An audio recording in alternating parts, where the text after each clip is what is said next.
So live from Pahrump, this is Tech Talk Taco Tuesday. This is the show. What? Where you talk when he's not here. Oh, okay. Logan, you leading the way. So Tech Talk Taco Tuesday.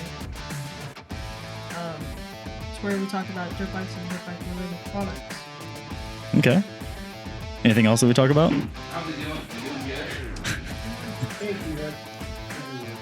Yeah. Well, I was put on the fly. Wasn't told. Wasn't prepped. Jimmy just ran off, and he's coming back with beer. So if you know Jimmy, that's pretty on brand. Yeah, you guys did a good job, right? It was Yeah. perfect while I was gone. I can do this Logan from now was on. Just, Logan was carrying the torch. did you read the read? No. We're not done with that yet. No. Who's this show brought to you by? Honda and their new 2021 Sierra 450R is designed to take you straight from the starting gate to the victory circle.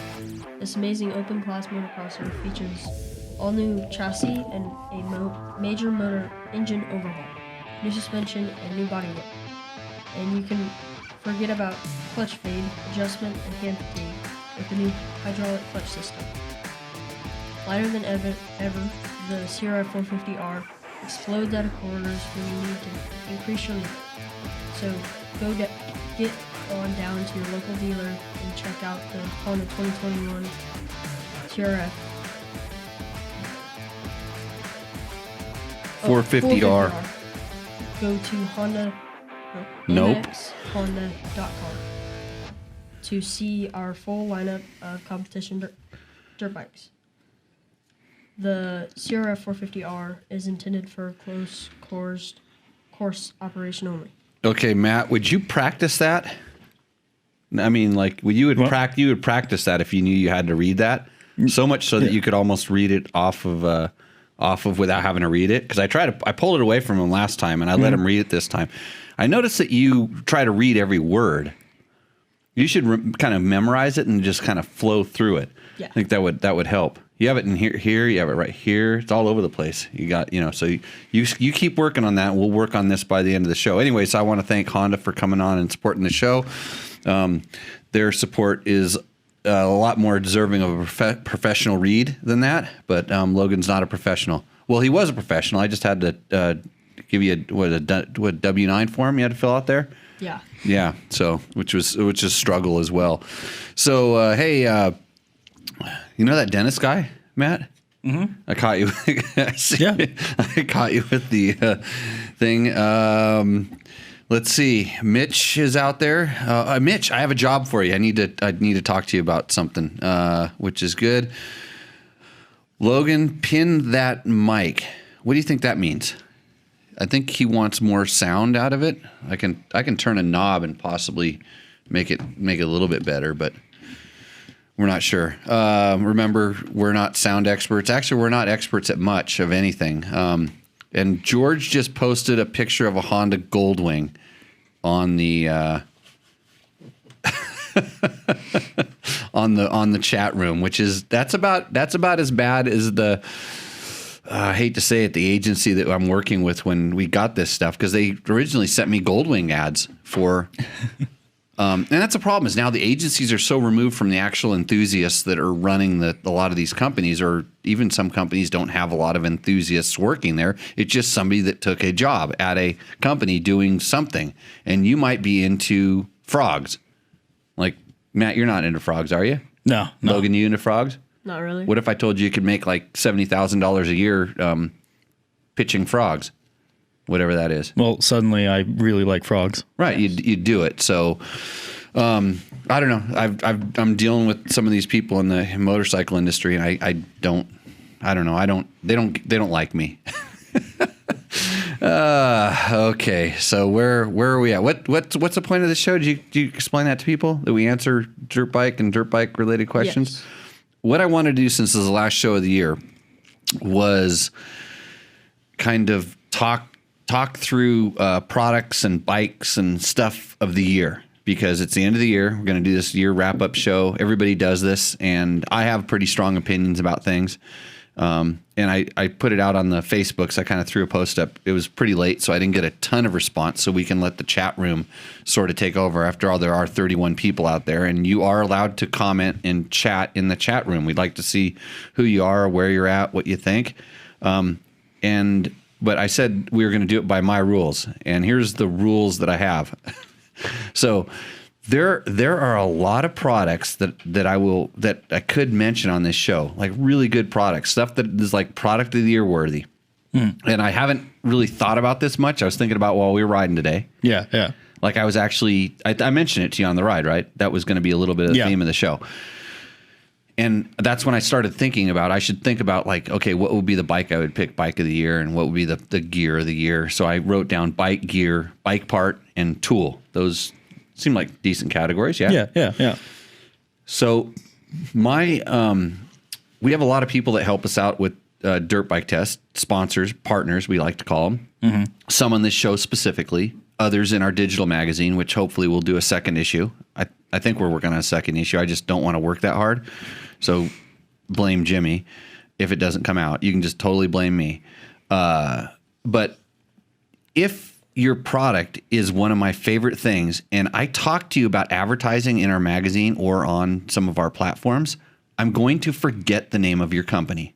I can't help myself, because I mean, the not to say that, you know, my endorsement is an end all be all, but it's people trust. The people listen to this show. Mm-hmm. People read our website, and it doesn't matter. I'll put it up there, but there's at some point I can put an editorial filter on it. I'm going to do it right now. I'm just going to forget the name of the company. I'll describe the product, and most smart people will figure it out, because there's a couple of them on there that are things that really, really make a difference. They're good additions to a bike. They're stuff that I believe in. I personally use. I would pay for it. I do pay for it sometimes. Mm-hmm. And then when I go back to some of these companies and I say, hey, we're going to do this magazine. Here's a really awesome rate to, you know, get your stuff in front of, you know, people that are looking to buy things. They say, well, let's see how it goes. You're going to see how it goes right now. You could be winning a product of the year on Tech Talk Taco Tuesday. So 30 people are going to, 30, maybe 25, 40 now. 40 people are going to hear about it. Then that's beside the, you know, the 500 or the 1,000 or the 10,000 or whatever, however many people this stuff reaches, because I don't follow all that crap. Mm-hmm. But you would just have probably some people that are either they already know, or they would really be interested in, you know, pursuing that thing. And so anyhow, we'll get to that in a little bit. Mm-hmm. So the things are bike of the year, gear of the year, bike part, and tool. So if you want to comment on that stuff, let us know. Logan's going to try to keep track of it on his little phone there and tell us what's going on. And Matt maybe too. I'm not sure. Yeah, if I can. You've got to remember to talk when I get my chance to sip a beer. Yeah. Yeah. The reason I told you to text the other guy, the guy that bought the super, super expensive tequila that we have. Uh-huh. I will potentially, I would like to share a small sip of this it'd be the most expensive tequila you've ever tasted, probably ever will taste. Mm-hmm. And it would just maybe, you know, drive him nuts a little bit. Okay. Yeah. So if we see Jeremy pop up, let me know. George is going to be all pissed that he's not here. This is not, and it's not for sharing for the peanut gallery either, because maybe a little bit. I gotta. Oh, man, that stuff's precious. I look forward to it, because I just know some of the tequila you have here is pretty top tier. It's all gifted to me, but I like to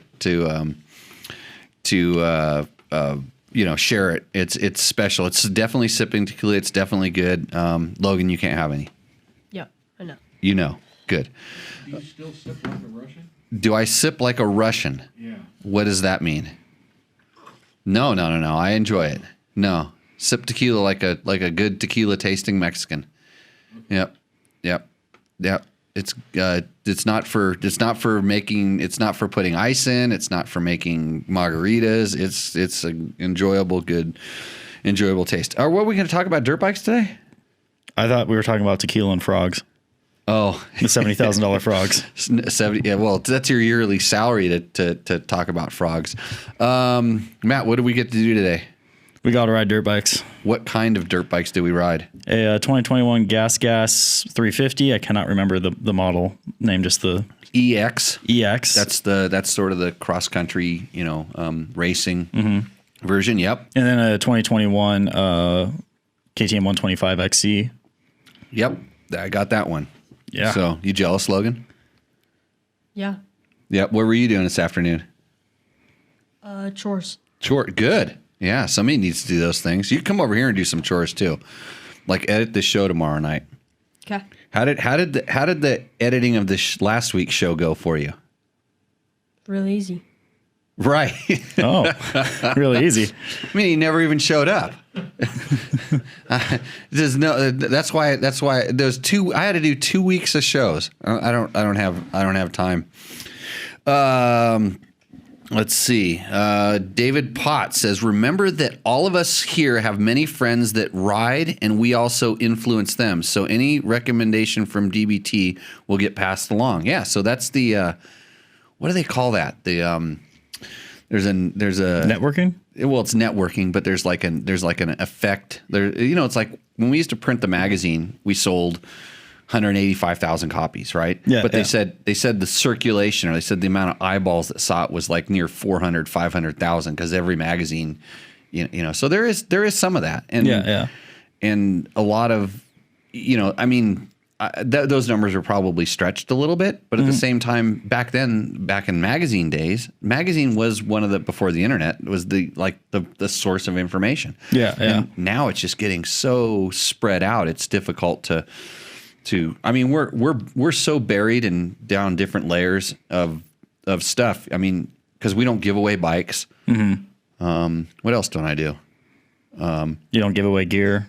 Parts. Don't give away gear, parts. We should try to figure out how to do that, but somebody would have to manage that. And it's hard to do when you're pinned going down a sand wash on a KTM 125 XC. Yeah. Turning with just we got like a 1/100th of an inch of rain, which made no difference at all. But I was still able to I was trying to ride that thing so hard that the front tire just barely skimmed on the ground, and it was almost like you're skiing on a. It's almost like you're snowboarding more than skiing because you weren't putting the two wheels down. It was just one wheel. It was good. Yeah. I know you were pinning it because I couldn't keep up. Yeah. It's George says, I finished the Classe Azul Alter last time I was there and refilled it with Kirkland. Yeah, I'm going to tell you that you didn't do that, because if you think I don't have something that I do, that I position that thing in a certain spot, a certain way, that I can't look at it every time I walk by it and notice that it's been tampered with, then you're fooling yourself, George. So nice try. The multiplier effect, Bobby Coleman says. It's called the multiplier effect that we have here. I only had a business minor. I don't know what those terms are. Yeah. Let's see. Mark Schneider, Crazy Mark formerly from Fraser Park, says Moto Terre for funnel of the year. I don't know what that is, but so like a funnel for oil. I don't know. It's funnel of the year. Yeah, Moto Terre. I don't know what that is. I'd like to know. George will figure it out. Somebody should. But anyway, so if you're one of the unfortunate people that are not watching this show live and you're not able to comment, you can leave your comments on the comments in YouTube. And if you do the podcast thing, just yell back at whatever device is spitting this out. Just yell at it, and I guarantee you that whatever device you're on, it's probably recording what you're saying, and somehow it'll get back to me, because that's the way the internet's worked these days. We can find someone in the NSA. Oh, yeah. Yeah. Everybody's shaking their head around here. You guys are all conspiracy theorists. I heard you talking about, what were you talking about before the show came on? Astrophysics and... Yeah, it was pretty cool stuff, and like astrophotography. Right. I remember you were a dum-dum, Matt. I remember that too. You know what? Because I still am. Because doesn't Logan remind you a lot of you back in the day? No, Logan's actually in advanced math. Like, he's doing better than me at this point. He's dum-dum with me lately. I'm beating up on you tonight, Logan. I was bitter. I didn't want to have to upload the last podcast and stuff. It's all right, Logan. I got you. Yeah. So anyways, let's see. It's a screw-on funnel is what Mark says. What's a screw-on funnel? So like screws into where the cap normally goes? I guess so. Yeah. We'll see how it works. I can spill with anything. You know what? I can actually see where that would be. Yeah, I get it. Yeah, that's where that'd be a pretty cool okay, product. Here's where something I have to always be careful about when I come back with a like this is like I go, well, like which bike are you putting in it? Because I expect everybody has 63 motorcycles, different motorcycles, and it wouldn't screw into like one bike or the other bike. I used to get pissed off because like Dirt Rider magazine, the magazine I formerly used to work for back in the day, the guy before me picked this product as product of the year. They made it the product of the year for the magazine. It was a freaking bike stand. Like, not that anybody's ever come up with it, but it was magical because they stacked up together. You could stack a bunch of them together. And I got pissed off. I'm like, who has that problem? Who has problem with when you have? Of course you do, because Mr. Magazine editor guy, you have 16 stands and 16 bikes, and you have to stack them up. And that's a problem for you. Yeah. But for the real world, that's being really disconnected from your audience. Kind of like I am. Wait, no, I'm like a regular dude. No, I don't know. So help me out here. somewhere in between. Yeah. I can't stop looking at this Travis Pastrana toy. Yeah, Travis is doing well, I was trying to explain the cartwheel I did a couple weeks ago, which you have a question for. Logan, let's get right to the questions. Start at the top. Sean. To Jimmy. Hey, Jimmy. MXA just did a look back on Hurst and ATK, which prompted this nudge. It would be cool to hear your story about Ron during a Tech Talk Taco Tuesday. Ron and I got to work together pretty closely, at least last year of ATK. Don't say that word. Even at 69 to 70, Ron is fast and interesting as hell. Good at it, Logan. That was good.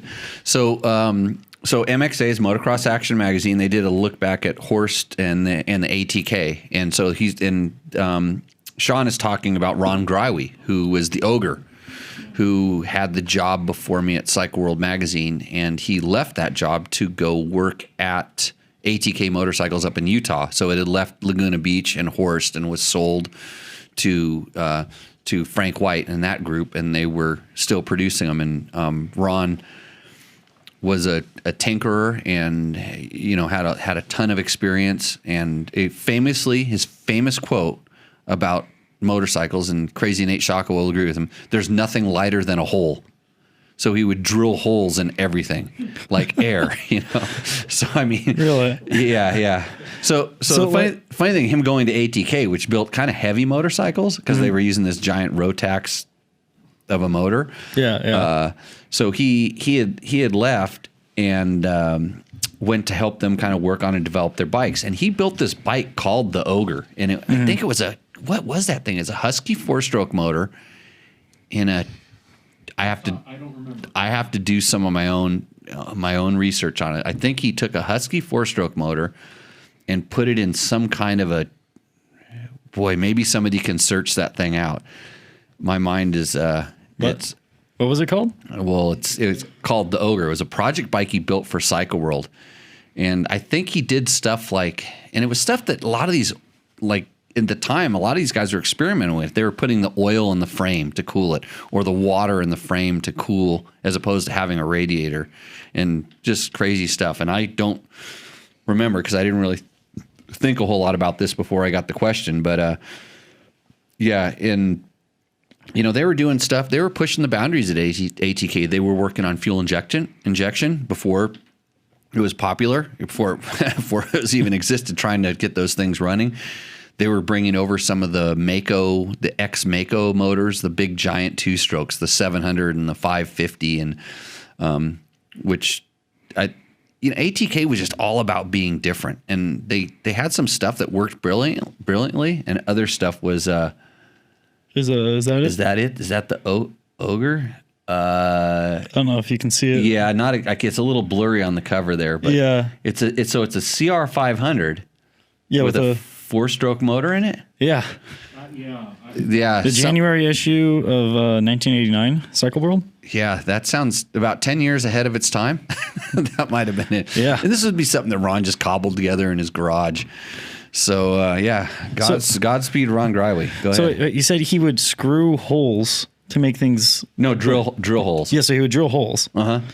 Well, okay, but oh, here we go. Now you're going to give me some sort of physics question. That well, I can't answer. I'm just wondering, where would he screw, drill these holes in? Where? Yeah. Any place he could. So like that it wouldn't break. So would it just be a bike of like Swiss cheese riding around, or? Essentially, yeah. Yeah, like sprockets. If you found other places you could drill holes in sprockets, or like in the foot pegs, or disc rotors, or just Swiss cheesing stuff was kind of, and it would all hold up. Not necessarily. Okay. Yeah. It was a work in progress. You learned by your failures. Right, exactly. Yeah. So it's not like he had SolidWorks or anything to play with these days. Any sort of structural analysis program. Yeah. So pretty good. John Jackson has a few questions for us tonight. He's got the next one, and what's funny is I guess we butchered his name on the last episode. Do you remember doing that, Logan? I think so. Yeah. What'd you call him? Jack Johnson? John Johnson. John Jackson? John Jackson. Well, John Jackson is his name. You know whose son it is? Richard Jackson's son. He does not do the Facebook, so he doesn't see this live. So of course, like the next day, whenever it went up, he had to wait a week because of Logan. But when it finally went up on the YouTube, he saw it, and we butchered his name, and he got right back to me and let me know that we butchered his name. But good on us. It's not like the first time. Don't feel special or anything. Call him Caveman Jr. Yeah, Caveman Jr. Yeah. His sister used to teach at my schools. Jessica, came out and taught with us at the schools. I'm trying to get her to come back. So I think her kids have grown up enough to where she can probably, she probably couldn't leave those monsters alone. They're very good riders. Yeah. So, okay. What was the question? When you mentioned your crash, it got me thinking. Airbag vests are mandatory at the Dakar this year for the first time. Your crash seemed like the type of crash that the airbag is designed for. Have you tested any airbag vest like the Climb AI1 model? Like product placement? Huh? Nice product placement. He'd like to know how well they work without crashing himself. Well, so would I, actually. No, I have not worn an airbag vest yet. No, I didn't. When you got your XR. Oh, wait a minute. Okay, so no, that's not a vest. That was an airbag jacket. That was a jacket that you actually pumped up. It held air the whole time. Oh, and that worked, by the way. Yeah. And so I'm convinced on this technology. I mean, it works, but so I've not worn the Climb one yet because the Climb one is specifically right now designed for on-road use. And I can tell you just from knowing how this stuff works, not that I'm a physics major or anything like that, but I think the crashing is probably quite a bit different, the forces that it would see in an off-road crash versus an on-road crash. I believe that it'd be a lot more because you're going faster on road generally. Right. So, but I think that I would say that the way that you move on an off-road bike, it's very different, but we're talking about the nitty gritty of it, like when you really drill down. I mean, so when you see a sharp deceleration or a quick change in direction, that's normal crashing stuff. But like the impacts that you take on a regular basis on a dirt bike, like let's say you drop off a ledge and land a little bit hard. You're never going to see that. That might almost be a crash on the street. Oh, so what you're saying is that doing stuff like that might actually set off the airbags. Right. So the programming, I'm talking about the programming of the bag is probably super specific. And I know just from the work that Alpine Stars is doing on the one that the guys are running in Dakar, which we have some questions about as well with the air vest. It's they've had to do a lot of testing on it to make sure that they don't want it to go off when it's not supposed to, but it needs to go off when you expect it to. And so I would suspect that there's so much testing that goes on, and I haven't worn it, and I can't say specifically, but I mean, Ricky and Andrew had them. They've had them for the last 2 years, and have been testing them. I've never seen them go off. So, they haven't had any crashes, and Mojave Bob is waving his hand. On the MotoGP vest. Right, the MotoGP vest. It took them a long time to get an algorithm that was reliable. Yeah. So, and the stuff, it's the computers it probably is going to take a computer to learn what happens. They have to have sensors on. Right. So remember, Bob, they can't hear you talking. Oh, that's okay. Yeah, so I have to repeat what you say and explain it to. So yeah, it takes a long time for the computers to learn, and so a lot of times, even when they aren't testing the vest, they have sensors on the riders to feel. So when they get lucky, the rider gets unlucky, and they record a crash, they can look at the trajectories and the impacts and what the timing, what time they have to activate the thing. So. Yeah, there was there's a lot of stuff that goes on with that, and I specifically think that based on, and I went back and looked at the thing I hit. So I thought that I thought I knew what I hit. Last week when I was on the show, I actually went back and did a accident reconstruction scene. I hit a rock about 20 feet before the rock that I thought I hit that knocked me slightly out of balance. So there was and that's now it makes perfectly clear sense. And that bike did a full 360 flip in the air because it landed in the direction that it was going. Yeah. And I know why I was flying on my back, because now I hit the first rock, and that probably knocked me out of balance and got me a little cattywampus and probably got my wrist in a bad position. And then when I hit the second one, that's when my hand came off, and then I collapsed on the bar, hit the rock. Front wheel knifes in, causes the bike to start flipping. And when that bike started flipping, my cat-like reflexes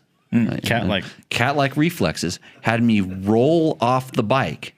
Yeah. So I rolled off and got out from underneath it. While it was doing its flip, I rolled, and then I was flying backwards, head first, upside down in the air. That's how that happened. I did my move, and I think that a vest at that point would have realized this is not a normal trajectory. You can't be inverse to the direction of gravity. You can't be upside down. Yeah, and going back, we should inflate now. Yeah. So I think it would have helped me. Although the climb Under Armour, whatever the thing. Yeah. What do we call it? Tactical, aggressor, tactical underwear, tactical. I'm going to pick that as my product of the year, right now. Product of the year. No, I'm going to change it later. But no, that thing. Every place that I hit, I didn't have any bruises. I mean, 2 days later, when I took a breath, I was bruised internally. I was hurt, and I have this one spot where the vest ended, where kind of my hip is, that I hit that hurt from not having that D3O stuff. But I think having an airbag would have been even better. Probably. So that's what I have on that one. Next question. Best in the Desert announced the World Championship Hare and Hound. They're going to bring that back. World Championship Hare and Hound. So when I was a young kid, they used to have this. It was out at Whiskey Pete's, and it was I think it was a $10,000 purse, that one, which was huge. It wasn't $100,000, was it? It was. I think it was It was like $10,000, to the winner, and they had it out at Whiskey Pete's, and they're going to bring it back and race it up in Tonopah. I just saw that announcement today. I heard them talk about it. I talked to Daryl a little bit about it, and I wish it could be like the old one, because the old one, they had some pretty gnarly obstacles. They had this one drop off. You dropped off a cliff and had to drop down onto a sand dune, and they actually built wooden ramps in these canyons out by because I rode a lot of the course late, a few years afterwards. I went out there and rode a lot of it just to see what it was like. So were these drops like the size of the drops that that video of you at I think it was like it's the one race they did Glen Helen. It was like an extreme enduro Glen Helen. Oh, the one where I tried to take the tree out when my hand came off the handlebars? I believe so. Like you hit you went off and then like you landed and your hands flew off. Yeah. That I can't remember. Not that far. But it wasn't as well. If I would have done that right, I over jumped a little bit and I landed. I didn't let the front end fall enough, and so when it kind of came down, it slapped, and then my normal like I always say, my hands come off the handlebars.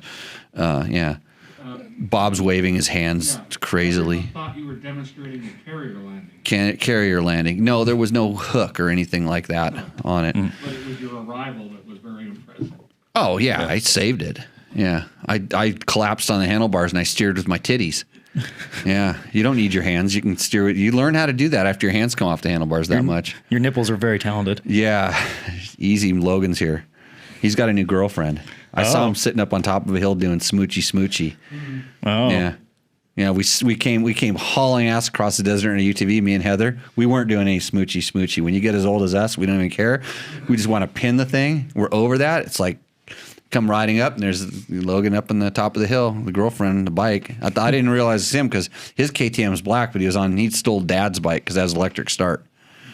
Yeah, so you getting jealous, nervous? I mean, embarrassed, whatever it is. Nope. Hopefully not. Yeah. She watching the show? Don't think so. Should we hit her up on whatever communication device you use and see if she can check in? I don't think she has Facebook. Doesn't have Facebook. Yeah, only old people do. Yeah. What about does she follow you on Instagram? Yes. Yeah. Do you post anything there? A while ago. Yeah. Got to keep up on those social medias. I hear it's important. You can be an influencer. it's so fun. Yeah. What's the next question? Kelly Anson. Freaking fantastic.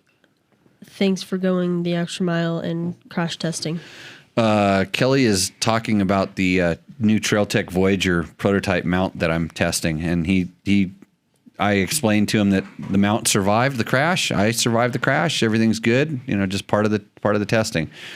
So thanks, Kelly. Kelly was on the show 86, 85. If you want to learn some Trailtech stuff, good show to go back and watch. Next one. Patrick Beatty, +1 on the live YouTube. No Facebook for me too. Get on it, Logan. Do you want to answer him? We need more Wi-Fis. That sounds like an excuse. I would if I were you, I'd be on top. I'd figure out how to get it live on the. We tried that once. What happened? I think both of them stopped working for a minute. Well, you learn from your failures, right? Yeah. Well, we haven't learned. I mean, I didn't even try, but Logan was supposed to try. They always say get on it, Logan. You notice that? That's like there's potential. You don't want to do this, do you? What? That's a good question. Yeah. What is a good question? Okay, you guys, it's like if you want Logan to do something, spell it out, and then I don't know. How do you like? What are they? Logan, I know you can. I know how you can make money. You can do what are those things? The shout outs. What are those things that people are doing now? Not Cameo, not OnlyFans. Where's the one that? What is it called? Is it Cameo? Cameo. Yeah, Pay famous people. Yeah, you pay famous people to give you your own little video. Oh, yeah. Cameo. There we go. That's what it. Yeah, that's what you need to do. Figure that out, Logan. Get on Cameo.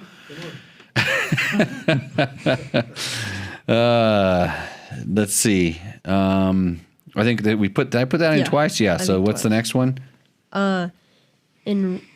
Enrique Mason. Fantastic. Heart eyes, kiss emoji, heart wrapped, shining heart, small black heart, and normal heart. Who's that for? Probably you. Oh, Enrique? It's a dude, right? That's probably why you said that. It's not very nice. Iron Diet. What does Iron Diet want to know? Best review. Dude, you ought to see that guy's page. He's pumping iron. He's like weightlifter guy. I guess we got a theme going here. Huh. So George, my Instagram following is way stronger than yours, buddy. So Next. Konstantinos Vasaios.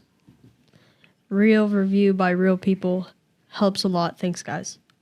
Jimmy, I'm starting to think you just want to pat yourself on the back here with the questions you put in tonight. Yeah, I don't reach. No, it's just the normal questions there. But wait, you skipped the. Oh wait, let's see. Konstantinos Vasios. Yeah, thank you. He's talking about our Tenere 700 review. And I did that with Heather. Luckily, he's not like most of the guys that say, hey, why don't you shut up and let her talk more? And in fact, most of them said, how come she doesn't have her own channel doing her own videos? She has a very, very real job. Yeah, Tanya, maybe he's like the other two guys. Yeah. Jim Wall, Rotary, as in Winkle. Wankle. Yeah. Yeah, usually that's not, Wankle, they usually say something else. So he's talking about, because we have a video of a Christini that's actually a rotary powered engine. And so, it's a Wankle. That's what it is. It's like, because you don't want to play with your Wankle. Raghu's Sasteri. Mm-hmm. Really great reviews, and I'm buying an KTM 390 adventure owner myself. I'm being an KTM 390 adventure owner myself. And also from India, the country, the bike is made loved the way you have experimented. Nicely done, guys. Cheers. See, just patting myself on the back from India. But do you need more validation in your life? Yes. Yeah. No, I'm surprised I'm not just talking about myself the whole damn show. We can just make some bots and just comment on all of your videos like, wow, great job, Jimmy. Oh, don't worry. I think that happens. Next question, Logan. Mike Ngang. Yeah, that sounds good. Okay. The next tanker gradually tied because zinc remarkably thin, unlike a strong riddle rare ragged fowl. Does that answer your question, Matt? Wait, what? Can I read that? You said I needed to get a bot to give me questions. You read it. The next tanker gradually tied because zinc remarkably thin, unlike a strong riddle rare ragged fowl. That's that's a comment on the KTM 390 video. Yeah. So I just want you to know that you asked for it and you got it. Okay. Yeah. Give me some time. I might be able to learn enough code to code a better one. Oh, really? Yeah. Maybe. Yeah. See how that works? We have a problem and he's going to solve it for me. Yeah. What does Michael Supple know? So I'm an owner of a KTM 690 Enduro R. Last year I thought I'd buy a pure street bike to complement it, so I bought a Kawasaki Z650 for riding the twisties and cruising around here in upstate New York. The problem is that where I'm finding the twisties, I'm also finding a lot of gravel roads. Every time I pass one, I want to turn on it because of the bike. So now I find myself looking for something that's quite good on the road and but can still manage the occasional gravel and fire roads. I've been eyeballing the Honda CB500X, but occasional gravel roads, nope. But I'm thinking the KTM 390 Adventure might be even better choice.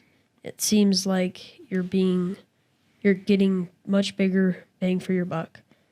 Any options, any opinions, Amazing review, by the way. The only reason I threw that in there is because that last line. Yeah, the amazing review. I did notice that. Yeah, so I just I'm surprised it doesn't take up the whole page. Thanks, Michael. About the amazing review thing. I mean, it was a lot of work there. So Logan, this is where you're supposed to jump in and go, oh no, you should have got the Honda CB500X. That's a Honda, right? Honda. Yeah. Okay. That's you know how Ricky does that. Remember Ricky? How he just fully throws the Honda thing around? Yeah. Well, since we're sponsored by Honda, you do that because I would just say get a KTM 500 most of the time, but I don't say that anymore. But he's on the 690 and he's seeing the gravel roads and he won't go it on the 690 and he thinks the 390 might be a better one, a better bike. And I'm kind of torn. I mean, because at that point it's like I want to know, like, is he a smaller person? You know, is he smaller physically and where that 690 just is afraid of putting the foot down, or does he think that the 390 is like that much lighter, which it's not really? I mean, it's a little bit lighter. It feels lighter because it's lower to the ground. It's a smaller package. Yeah. So I don't, in bang for the buck, the 390 versus 690, there's some componentry that's definitely different. For the Honda compared to the KTM, they're kind of in the same price range, same thing. I have not ridden a CB500X stock. I've ridden one that was all modified for rally, which put it up in the price range of more like a KTM 690. And so it's kind of a trick question. I have this riding school. I should tell him to go to my riding school, right? Yeah. You should plug that. Plug the riding school. Yeah. I mean, it is your show, so. I know. I think I could make you just as comfortable on either of those bikes off-road. And if you weren't comfortable on either of those, I would suggest going to something that was more like a dirt bike, like a CRF 250L, speaking of Honda. Yeah. That would be a better, like, gravel road bike. But do you really want to ride that bike on the road in order to get to the gravel roads? Mm-hmm. And then that's where we run into this kind of adventure bike conundrum. Like, what is the right bike? How comfortable do you need to be on the road to feel comfortable off road, et cetera, et cetera. It's a slippery slope that you can go down all these sub things, like, you know, lighter, smaller displacement, weight, you know, handling characteristics, and it's tricky. Yeah. Well, if he's looking for a great bang for his buck, I have the perfect bike. Oh, KLR 650. Yep, I was about to say that. Right. How did I know that? Oh, I knew you had one. Oh, you got it for sale still. I have no idea. You'll have to ask Dennis. That's technically his bike. Dennis is on the chat room, so you could actually probably negotiate a sale right here live during the show. With what money? No, not you. Oh, okay. You know, the other person that Michael, or the six people on the lurkers that are in the background on the show watching it live, like, you're trying to figure out how to do it. But if they hit you up on what are you on? OnlyFans? Tinder? Grindr? Which one? Oh, well, you know, that's you happen to mention all three of the ones I actually have a huge following on. I don't know how you got that right. Don't tell George, because George is going to want to know where we're getting these cool social media followings, because he's all about the Instagrams, and he just puts a sticker all over places and things and thinks it's going to get him followers. And he built this sticker, and it doesn't even have his @Instagram handle on it. So it's that's how do you have to look at every person on Instagram named George, and he doesn't even spell it right. Yeah. And then you're trying to find that emoji, and it's like, I like that guy. Where do I find him? And it's like, every person, like, I don't know if you've ever seen, like, those modified, like, street racing cars will be like clapped out CRVs or like Subarus. What do they call that race where they do, or Civics, the not lemon, CRVs. the 24 hours of lemons? Yeah, lemons. Yeah, but you know, almost all of those, like, modded cars will actually have those Instagram stickers on them. If they look sketchy, they'll have like their Instagram handle on it. I need to put my Instagram handle in here someplace. Well, actually, we put it on the YouTube videos, right, Logan? Yes. Mm-hmm. Yeah. I haven't gotten anyone. I don't think anyone's followed me from that, though, so I don't know how effective it is. Yeah. Follow @Matt Mattoon. Matt.Mattoon. That one. Yeah. Sure. @Matt.Mattoon. I never post, but it'd just be neat. I tagged you on the thing today. On Oh yeah, that's on right. the I saw post. that. Yeah. Pretty good photo for like what really happened, right? He did. No, that was a very professional photo shoot. It took hours to get that shot. Yeah, the light, the backlit with the sunbeams in it. Yeah. Yeah. Luckily, I'm a professional photo model. Yeah, get the job done. Okay. So yeah, Michael, I can't help you with your dilemma. Your dilemma is very open ended, and I think KLR 650. KLR 650. Ride the bike. No, but not just any KLR 650. He has to get like the first generation when it was like the Barbie, the Barbie one like John had. That's got to be the KLR. The Barbie graphics. Yeah. Next question, Logan. Moonlight 1. Awesome review. Thank you. This is the real info I needed to make my decision on buying. Remember that board we were going to put up here, and I was going to put another mark right there? The real information I needed to make a decision on buying. Wait till we do products of the year. We're going to sell some stuff. Yeah. No. Next. Fabrice Himpan. Definitely the bike is very good, but engine by far too weak. Yes, 350 would be perfect. So he's talking, Fabrice or her, probably a her, because women are always hard on the power of the motorcycles. CRF 250L, and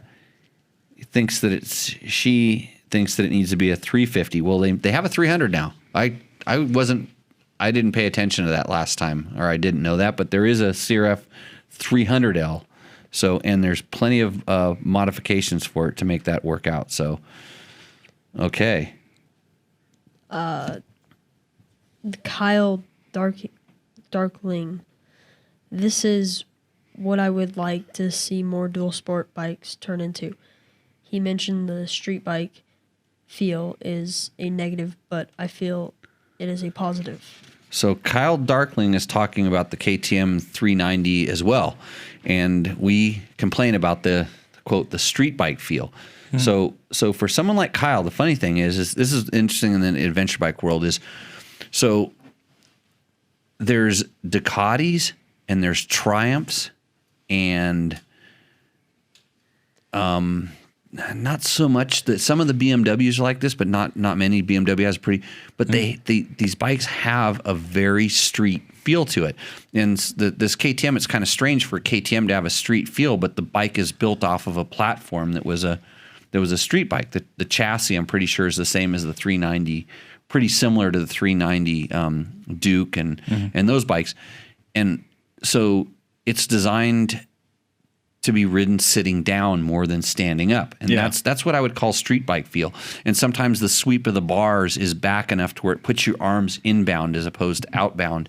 And so, Kyle, I absolutely 100% completely do not subscribe to your direction. I don't want any dirt bike or any dual adventure bikes to feel like street bikes. I have a hard time riding Triumphs and Ducatis and stuff because of this. Even some of those, like the Scrambler bikes, there's a lot of news about the new Harley Trans-American or whatever they're calling that thing, their adventure bike. And I would be really interested to sit on that to see if the foot pegs are farther forward than normal and that the handlebars are maybe in a different position, maybe a little more cruiser style. Because you don't want to piss off your audience, your core buyer, especially with something that's brand new.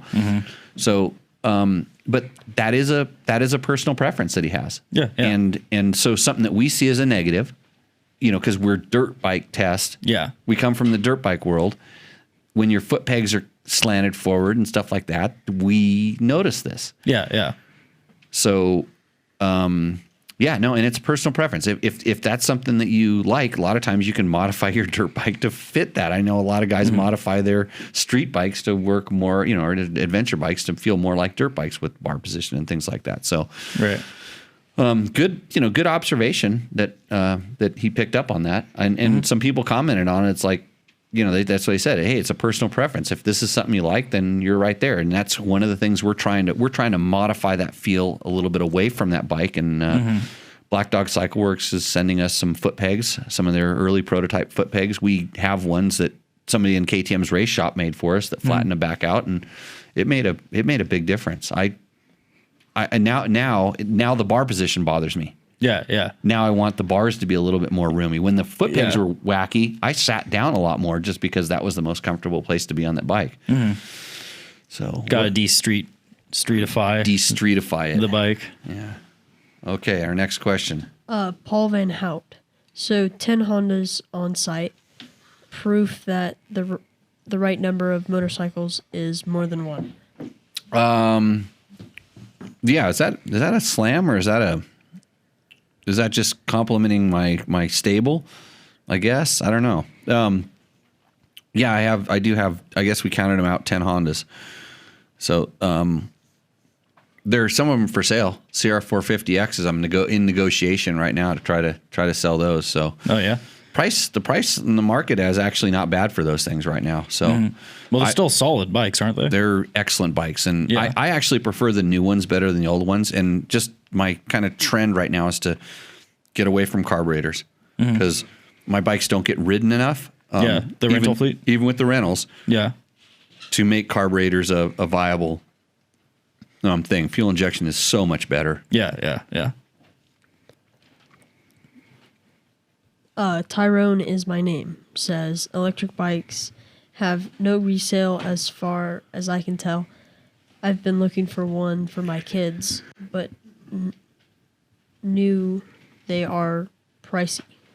They are very pricey, like double the dyno's squeezing type. No one has them used, and no one I found had a bad battery. And the one he found had a bad battery. You know what he means by the dyno squeezing type? No. You know how gas grows on trees? Yes. Right. You got your dad's credit card, don't you? No, dino squeezing. Remember the dinosaurs died and it squeezed them in the rocks and stuff, and that's where all the gas comes from. They didn't teach that in school, or they just told you gas is bad. Gas is bad. Probably the second one. Electric bikes have no resale as far as I can tell. What electric bikes are really out there? Like, guys, you talking about those things you buy at Walmart? I think he might be talking about because he's saying for the little kids, bikes, like yeah. maybe the KTM Like- 50s and Husqvarna 50s, the electric bikes for those, or the Osset. Well, the OSETs, the batteries are easy to get a hold of. I think it's a pretty easy thing. But man, anybody I know that has an OSET, when their kid outgrows it, they sell it to another guy that has a kid. Yeah. And they're just and it's 10 minutes, it's gone. Yeah. So that's what makes me wonder if it's the KTM Husqvarna electric 50s he's talking about. But they're brand new. I mean, they've only been out for a year essentially. I rode one. I was blown away by how good it was. Really? It could possibly be my new most favorite electric bike. Really, those little 50s? The 50, yeah. Just the throttle control, the engine control on it was awesome. The adjustability of the power delivery was good. The thing that you can raise it and lower it. Replace the PW50 good? Oh, in a second. Yeah. I hate to say it, but in a second, because the attention spans for kids are no longer than those batteries. Right. I mean, I don't know, except for the neighbor kids here, it just seemed like they got new gas spikes across the street. And they already cut the mufflers off and everything. Oh. And they like to ride around just the yard all day. And I mean, I can't blame them. I would do the same thing, except for the cut the muffler off. Well, no, I probably would have cut the muffler off when I was their age too. Yeah, it sounds sick when you do it. I do it. Sick. Yeah. Logan, did you ever cut your muffler off? No. No. Did you drill holes in the exhaust? Make it faster? No. No. Why? Did your dad beat you up if you did it? Yeah. Yep. Good dad. That's what you're supposed to do. Okay, next in line. Patrick Beatty. Nice intro, Logan. Well, there we go. That's one for Logan. Yeah, Jimmy's looking out for Logan. No, I just cut and paste. It's all good. So what do you think he was talking about? The Honda one. So the Honda. So he complimented you on that from last time. Did you do good last time? I think the ending. The last Oh, one. yeah. No, the ending was, The ending was good, was very, very good. but he said intro. He said intro. There's an Wow. ending to the intro. There's a Harley pulling up here. An intro ending for the intro. John Jackson is back. Thanks again for giving me your insight, even though you got my name wrong. I'm not opposing to electric bikes. I just think as riders, enthusiasts, we need to have a voice on how this technology moves forward instead of being reactionary like we have been in the past. Glad I found your content on YouTube. I hope you keep moving this platform forward digitally. If these questions make it before it's already decided, to use an old desert term, who is the hare, that everyone is going to be chasing after the first week in Dakar. Is the second week of Dakar where the timing is going to make a guarantee to win? Let's see. Sorry for butchering your name, Jack Johnson. John Jickerson. Let's see. So up on the electric bikes, I think actually, if you were on Facebook, he doesn't do Facebook, you'd be like a super fan. You'd have you wouldn't just have a diamond. You'd have a little hat on and like a big smiling face and all that stuff. You ought to try Facebook. All the kids are doing it again.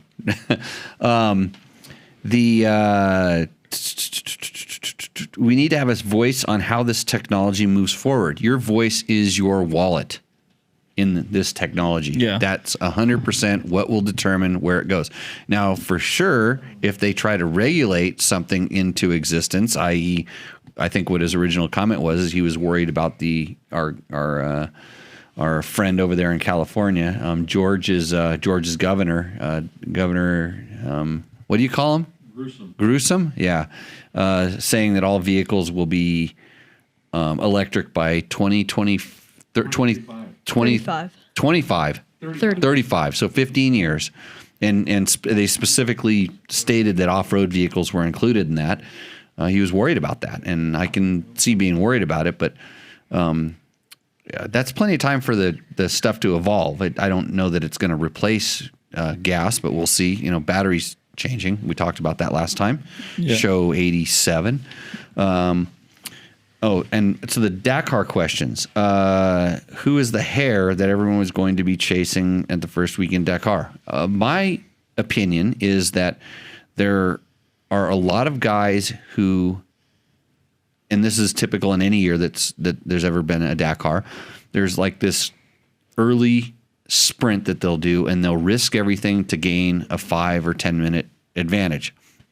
And back when I was doing it, and this is what I know specifically, is there was a few guys that had the speed and the ability to do it, but they were like ticking time bombs, and they could take risks and outride everybody, and they were really fast riders as well. But in order to go that much faster than the other 2 or 3 guys that had the same ability, they had to take big risks, and every once in a while it would pay off, because in rally you don't know exactly how you're doing until you get to the finish line. Mm-hmm. You know, you could be so spread out. You know, you could start so far back that you never actually see the guys that are opening, or you could be opening and you could be pinning it and you'll never see anybody all day. And at the end of the day, you know, since the guy started 3 minutes behind you, now finished 1 minute behind you, you actually lost time because you had to open. Yeah. Or you're sprinting like hell and you do make 10 minutes on somebody. You sitting around at the finish line waiting for 13 minutes. Yeah. And you're like, okay, I made time today on at least one person, if not everybody. Yeah. You could do that. You could start first, finish 9 or 10 minutes in front of everybody, and somebody that started 10 places back could finish 20 minutes behind you, and all of a sudden you lost 10 minutes. Yeah. You know, you just don't know. So in my take on the strategy in Dakar is that I think that right now there's so many guys that have so much speed, and there's a lot of guys that are willing to really, really risk it, because they don't have the full package, in my opinion. They don't have the speed they don't have the consistent speed without risking it. But they're willing to take a big chance. But those same guys do not seem to be able to manage a lead once they get it, which is kind of important. And now with them talking about making the navigation more tricky, and this is where it rolls into, is in the second week of Dakar, where is time going to be made to guarantee a win? Man, you got to keep your head screwed on. You've got to, your bike has to make mechanically sound. They're limiting, I think they're limiting some of the opening of the engine this year, so not as many pistons or whatever it was. I think it's down to 2. One piston replacement. Yeah. So there's a lot of that going on. There's this ridiculous tire rule, so now teams are strategizing on which days to use tires, which days to reuse tires. There's a lot of stuff going on, and you don't know until you know. And then there's just I know our guys. I know both Ricky and Andrew are very strong. They're smart. They have everything they need. So, I'm sure everybody feels the same way, but you never know until you know. It's a long race. Lots of stuff can happen. So we will see. So, if you don't mind going back to the electric bikes really quick, what electric bikes are out there on the market right now?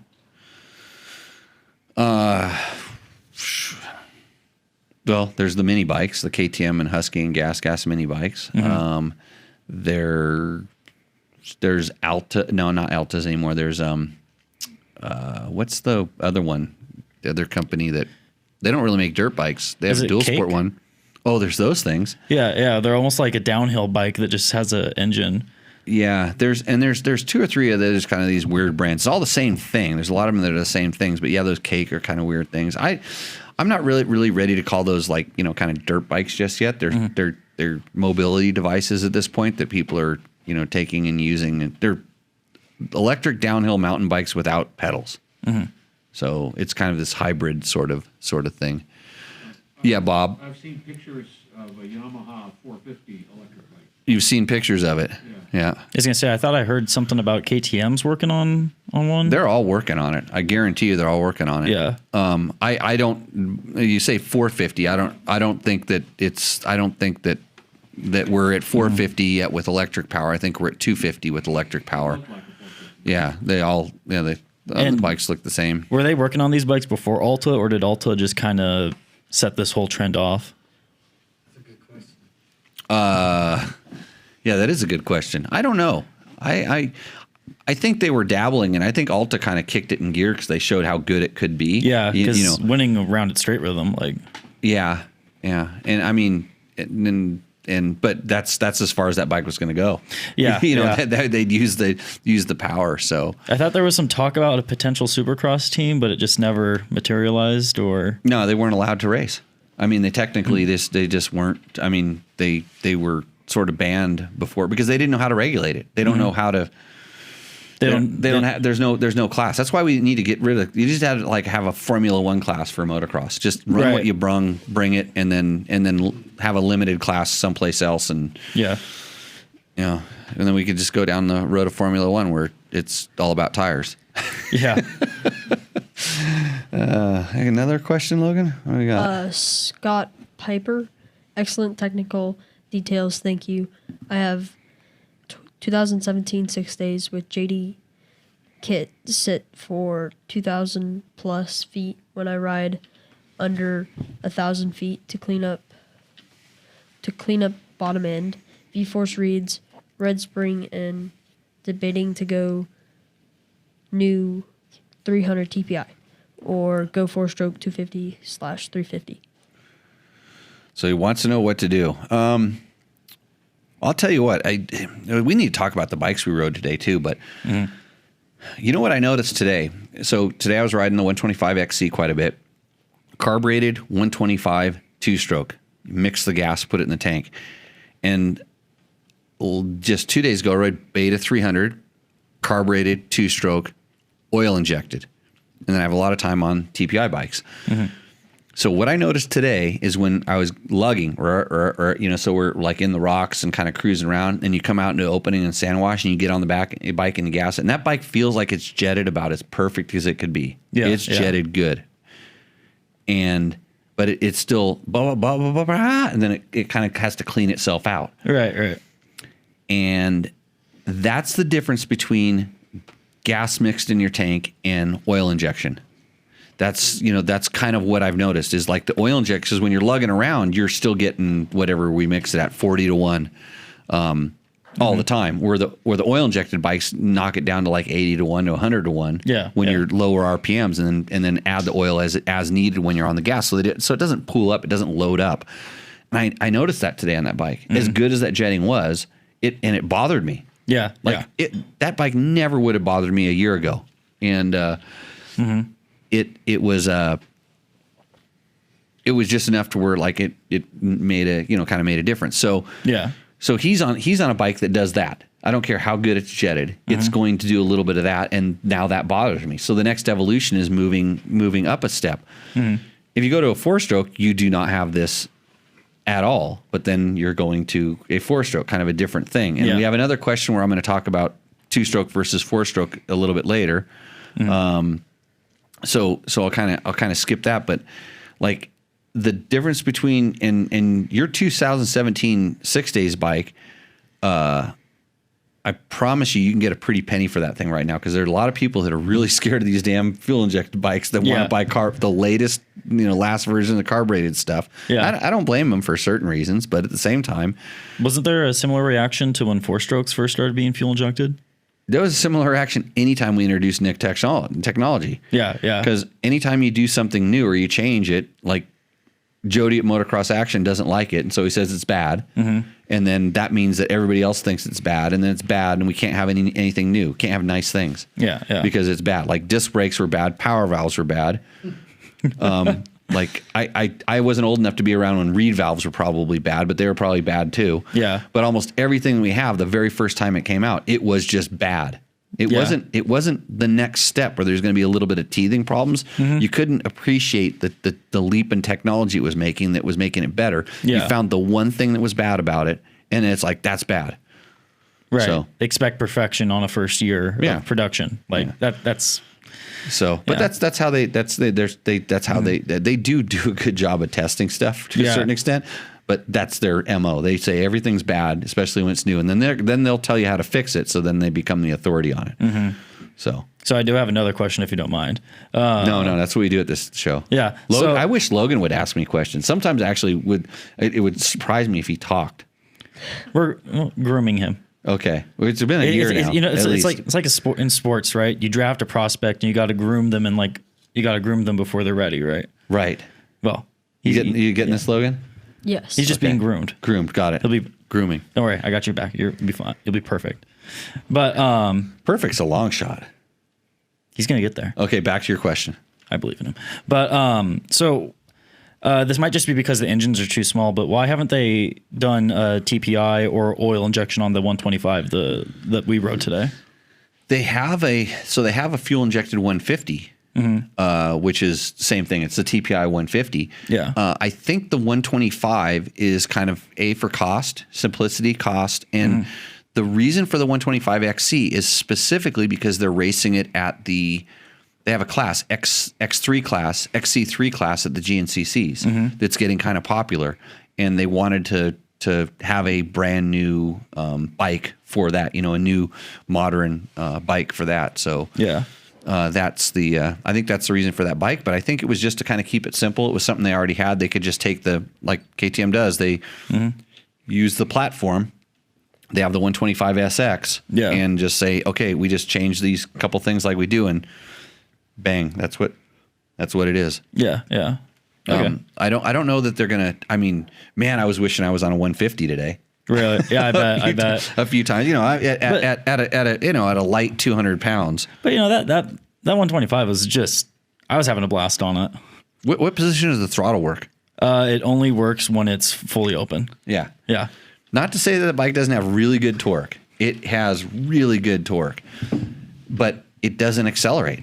No. It just kind of chugs along when you're until that throttle is wide open, it does not really want to accelerate. It took until you told me just point and shoot. That was until then that didn't click with me. Yeah, because I heard you kind of like working the throttle on and off and on and off. It's like, no, you need to turn that thing on, and then it'll really go. Yeah, it was counterintuitive. Like you had to have the throttle wide open in order to be much more comfortable on that bike. It was weird. It was weird to get used to it because I don't remember having to do that with that YZ125X. No. That one I did not have to do that at all. But I guess that one's more of a trail, right? So, no, that one's more for GNCC racing. But same thing, really. So between those two, and we're going to do a comparison if we do this next digital issue of the magazine. We'll do the comparison between those two bikes, and I'll probably make you ride it. Actually, you come over and ride that 125XC a few more times, and you just write the test on that too. Because you did a good job on the first one. Yeah, it didn't get in the final cut, but I imagine it's because it was a 2020. It was in the issue we showed advertisers. Oh, okay. There's a whole story on it. It's there. Oh, then I'm going to pat myself on the back then. Right, you did a good job. I just told you that. So here's if you ask me like, okay, Jimmy, which would you get? Which the YZ125X or the KTM 125XC, or which? Don't ask me which I would get. Which is the better? Like which makes more power? Which is the better engine? If you're any position other than wide open, the Yamaha. I would agree with that actually. If you're wide open, there's no doubt the KTM is annihilating it. Yeah, in a big way. And I actually see exactly what you mean by that because the YZ, it seems a little bit more planted everywhere else, but that KTM, once you get it singing, it's just it goes. I think it makes probably 3 to 5 more horsepower. In reality, is what probably makes the KTM. They really designed it to run up there, but it's really good that it has as much torque as it does. But if you roll the Yamaha on, if you kind of work the throttle, it works the throttle and it goes. The KTM, if you're working the throttle, it just kind of mumbles along until you hit the stop, and then it goes. Yeah. And not that it's hard to control or anything like that. Just that's the difference. That's the way it works. Well, being stuck in sand, it really magnified that. Yeah. Because if you were on wide open, you were just kind of there. You're just kind of moving. No excitement, just kind of moving. Yeah. But once you got that wide open, it was like riding a dirt bike suddenly. Yeah. Okay, I'm going to run through some of these things that people are saying their favorite piece of gear. Should I run through some of this? Jason Abbott, Fox Legion TAC vest has been my favorite piece of gear for dual sport and off-road riding this year. So Jason used to be Honda's media PR guy, and now he's Fox's media PR guy. I'm just saying that. No, he wears some of the stuff that you were wearing today, the Legion stuff. I always see photos of him in that. And airbag testing seems like a shitty job. You don't want to be the test. Let's see here. Do we have any other questions? We can hear Bob clearly. Oh, that's unfortunate. Let's see. Wayne Wilson says climb tactical shirt. That's what I was wearing when I crashed. That's my point. That's your point. Yeah, you made the point. That's how you're sitting right there, but you managed to get the information to me through the internet somehow. Yeah. You didn't know what you were wearing. I wore the best stuff. I don't know. It was good. It helped me out. Mark actually put up a post of the Motor Terry Easy oil drain, and it's an oil drain funnel. I don't know what that is. Let's see. Did you see any other stuff in there, Logan? Mostly just like comments and stuff. Yeah. Did anybody call out any specific products? Let's see. Seriously, Harley David should have run this adventure bike past Jimmy. You know what's funny, Chris? Is that Harley, we've had probably 6 or so Harley engineers come out and take the class for no particular reason. Yeah, take the off-road riding school. On adventure bikes? They rented bikes because they're all flying out from back east and stuff like that. But they all rented bikes. They just kind of wanted to see I think they were just broadening their horizons, like learning a lot about stuff. Well, don't they have a huge demographic issue? Like they're not appealing to anyone who's under like 50. The Harley? Yeah. I think there was a group of hipsters that grabbed onto them and stuff, and then they fell off and started going down that rat bike. Yeah. That rat bike road. So maybe that, you know, when they grow up, they'll want to ride Harley adventure bikes. Yeah. Let's see. Troy Hicks says PRI fuel stabilizer. He says it's magic for carbureted bikes, and it's obviously his product of the year. And Curly Stoker says, hey, if we don't have some kind of mention of the blank, blank, blank, I'm not even sure what the point of all this is. The running joke is to work it in. Now, gosh darn it. What's he talking about? I think he wants us to fill in the blanks. Yeah, what do you think the blank was? I think we're supposed to just make up our own blanks, like fill them in with our own words. Oh, Kind of like a Mad Libs. Yeah. You don't know what the joke is then. The bike that I'm not allowed to talk about. The other one we wrote today? No, gas. We can talk about gas. Oh, okay. It's just like a Honda, except it's not. It's red. Remember we talked about red. Yeah. The psychological effect of red. Riding it like Ken Roxon. That's amazing that you can ride a gas like Ken Roxon because it was red. Yeah. What happened? Oh, well, when I actually, just first off, when I'm riding it like Ken Roxon, we don't not mean like literally riding like Ken Roxon. Just staying in the low RPMs. Oh, you got in a Ken Roxon zone. Yeah. You were smooth, fluid, perfection. Just stay right and stay low in the RPMs, and there you go. Of all the guys that, in all honesty, of all the motocrossers that I would currently, just say have the perfect style. It's funny because he looks slow when he's going really, really fast. Yeah. And I think that I totally get with you on that one for sure. Yeah. Because he posted a video on Instagram a few weeks back of him hitting like the whoops, and you could barely hear the engine. It was mind blowing. It's like how low in the RPMs he rides that bike at.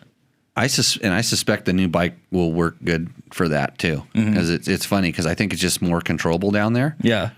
What bike are we talking about? The new bike, Logan? What bike is that? The Honda CRF 450R. Right, that one. Yeah, just checking. You got to be on point with that. It's part of the game. Yeah. You were striving for perfection now, according to Matt. Let's see. What's better than a 2T, a 1T? Electric is a 1T. Energy density is energy density is in the lab, so maybe not far off. 200 miles at a pass with fast recharge, please. They're talking about electric SX, 45-minute motos, 3 bikes per rider, claiming rule, $12,000 buyout, excludes suspension. Spectators can purchase the race bikes, including a charger. This is Chris Reel. That would be awesome. Yeah. that would. Did you ever race an electric bike? 45-minute motos. They switch. So they switch bikes. Chris, that's brilliant. You got to call the Coombs. You got to call up the Coombs cartel. It'd be like in MotoGP where they have multiple bikes, right? Yeah, they have a wet bike and a dry bike, but this time you actually have 3 separate bikes, and you have to pit and switch your bike. Yeah. I don't know about 45 minutes. That'd be a long time. I don't think anybody has it. Now you should just do 3 motos on 3 different bikes. You would, you just, because they'd be like, what do they call that? Super rate, the 3 main events. I don't know what they call that in Supercross. Main events. These days. Yeah, they have 3 main events. It's like a super, Triple Crown? Triple Crown, those things. Yeah, they do Triple Crowns. Which I actually like. I mean, I agree with not making all 17 rounds of them, but yeah, it's different. Yeah. Keeps it kind of interesting. Yeah. Let's see. There's a small discussion on the side going on about electric, and whoever brought that question up.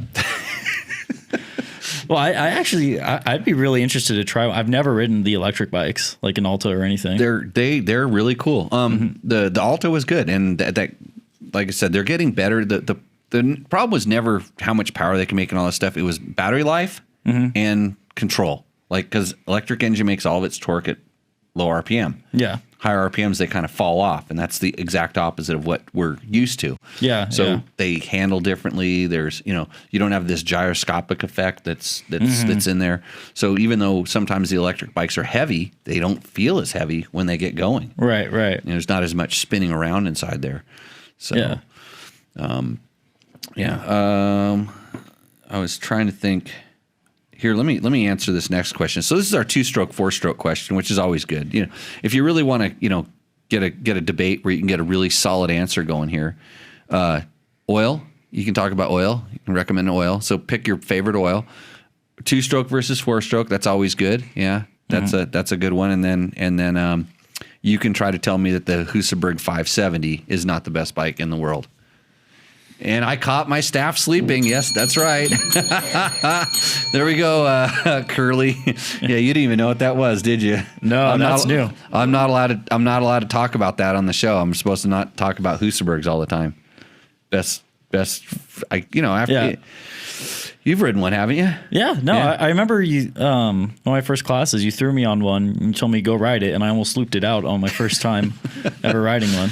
That is right. That's a normal experience there, Matt. Yeah. Looping out a Husaberg. It says, "Hi, Jimmy. I just wanted to reach out to you because I've appreciated reading and watching your off-road content for years."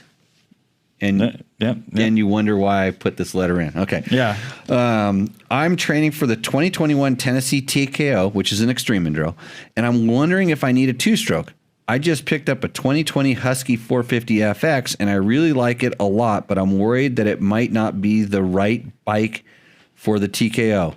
Well, guess what? Your worries are true. Yeah. Actually, I think did I. No, I haven't talked about the 450, the Gas 450 EX, which is the brother, sister, whatever bike the to bigger this version bike. of what I have. Yeah. I haven't talked about that. But anyways, so I live in Tillamook, Oregon, and we do have a lot of technical riding here, and it is feeling really good. This will be my very first hard enduro, and I've been watching a lot of videos, and I don't see any 4-strokes racing in these. It seems my answer should clear that I need a 2-stroke, but I really like the 4-stroke power. Is everyone racing 2-strokes because it's the trend, or are they superior to the 4-strokes in hard enduro? Got a couple guys laughing here. We went on a kind of a hard enduro ride the other day. Hans and Wayne here. We call it a medium enduro. You called it a girly ride. I called it a girly ride. I know, but I got an ego to protect. Okay, so I went on a girly ride with these 2 old dudes. Local old dudes around here. And how many 4-strokes were on that ride? 0. 0 4-strokes. And we all have the opportunity to ride KTM 500s and 350s and Gas 350s and Honda 450s. And what do we all take? 300. Yeah, 300s. I took a Beta. Yeah. So you guys were on your KTMs. He rode one of them. And he starts with HUS. Oh, he rode a Huskyberg. Yeah, blue KTM. It was the Husky before there was a Husky. So, I got one of those. So, anyways, Josh is 43 years old, and he's been racing off road since he was 12 years old. That's a little bit older than you, Logan, right? 12. Yeah. Yeah. No. I'm an A rider, and I have won OMRA state championships at that level on both 4-strokes and 2-strokes. Your opinion would be greatly appreciated. Thank you for your time, Josh. So, Josh, I'm going to tell you the reason why 2-strokes are better at hard enduro, or at least the reason I think it's better, and the reason you see all the guys on it. And I think number one is that they've been able to make the power on those bikes so smooth and so tractable that even, when you're talking about these 4-strokes that have longer power bands, they still kind of have a little bit of a power band, and they don't make the same type of power at the low RPMs that you need the power at. And so what I'm talking about is really low throttle positions where that time between the 2 strokes, where it's not the strokes where it's not making the power every other stroke, the potential for that bike to lose its chug, especially with 4-strokes going to lighter and lighter flywheels and lighter cranks and everything like that. They just don't have the chug that they used to. The 2-stroke is smoother, and it's better at putting out lower and lower power levels where you actually need it, so that it gets traction. So that's number one. It's just better at putting out low power levels. It's smoother. It just hooks. They're just able to hook up better.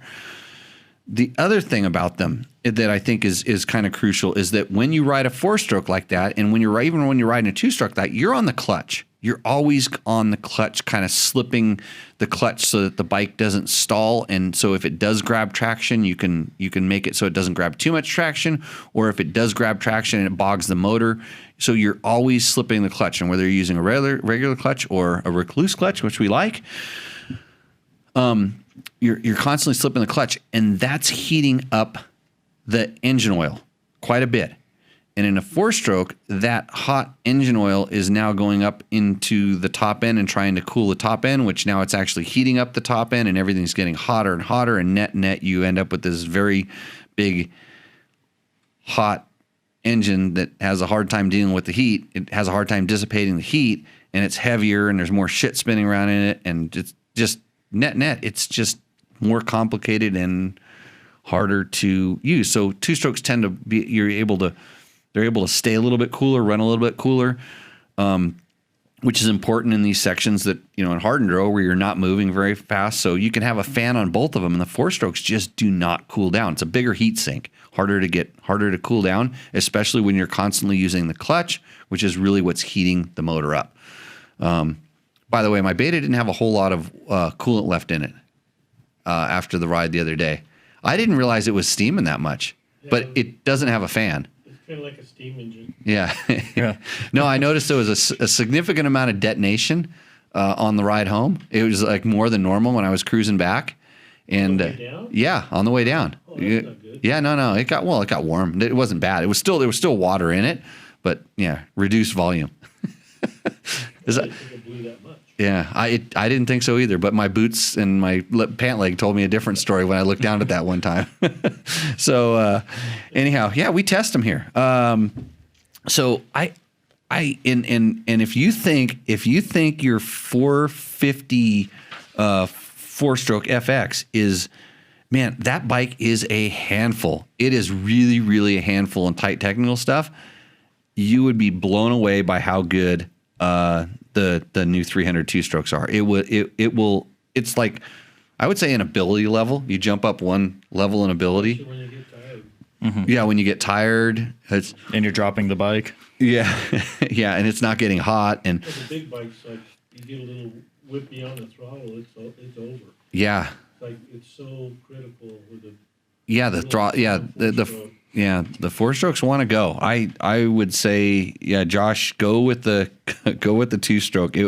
Like, if you were going to make the investment to go back to Tennessee and do that, and especially when it gets like slippery, the 4-stroke's heavier. It's harder to get it moving from a standstill. Just everything. There's a reason why all the guys are riding 2-strokes. It's clear. I tried to ride a Husaberg 390 actually at the Romaniacs, and that ended my extreme enduro career. Actually, yeah. I ended my extreme enduro career, but that bike definitely helped me realize that I wasn't as good a rider as I thought I was. Wasn't there a year where there was a lot of 4-strokes at Erzberg? Like, didn't BMW do have like a team at Erzberg or something? Or yeah, but we raced twin cylinder bikes up the mountain, and then that was it. Then I raced a gas in the extreme enduro. Oh, okay. Yeah, but no, there was a time when everybody was racing the 4-strokes up the mountain just to win the hill climb stage. Yeah, and then but you would not want to be on a 4-stroke in that race either. Any of those extreme enduros. What was that? Litton the Elder rode one. Yeah. He was my teammate on the gas team. Oh. Yeah. Yeah, he could pick the bike up and. Yeah, he wasn't that big of a guy, but yeah, it was Was he also the guy who finished, or like, did he finish or almost finished without a foot peg? Like, he was missing a foot peg? Oh, I don't know, but yeah, it wouldn't be hard to rip a foot peg off there either. Yeah. So, okay, I think that was that the last question? The last question. Okay, so I'm sure everybody wants to hear my picks for products of the year, bikes of the year, things of the year. I got to remember. So, bike of the year, Matt. What's your 20? It's something you have to. It's a bike that you have to have ridden. Yeah, which isn't many. Yeah, I know. That's why it gets easy for you. Yeah. During this calendar year, up until now, what's the best bike of the year that you rode? Probably that 125X, because that's the one I think I rode that one. My Husaberg 300. Uh-huh. A 2014, Another Husaberg rider. No wonder I let you on the show. a 2014 KX 450. That was my buddies at a motocross track. And then I think the bikes today. Mm-hmm. There might have been some other ones, but those are the only ones I really remember. And your KTM 200. But I think I would give it to the YZ125X. Yeah, just because the reason why I'd put is it's a cheap option, for dirt bikes. Not cheap, but inexpensive. And it can be trail ridden. You can ride it on the trails if you want, or you can ride it or you can race it. It can do both. And for someone like me I would describe myself as someone who's slowly getting back into the sport. I don't know. That's honestly like the perfect bike for me. It's not the most expensive. I can ride it how I want to, and it'll do everything pretty well. I don't have any disagreement with that at all. I think it's a pretty good thing. But yeah, and better than the KTM with the electric start today.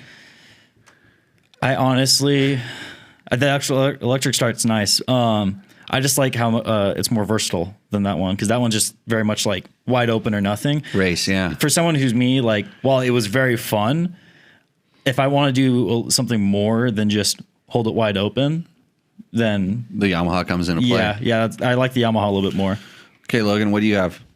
Probably a KTM 300. KTM 300. Yeah. Oh, your dad's bike. Yes. I can't argue with that either. Is yours a 20 or 21?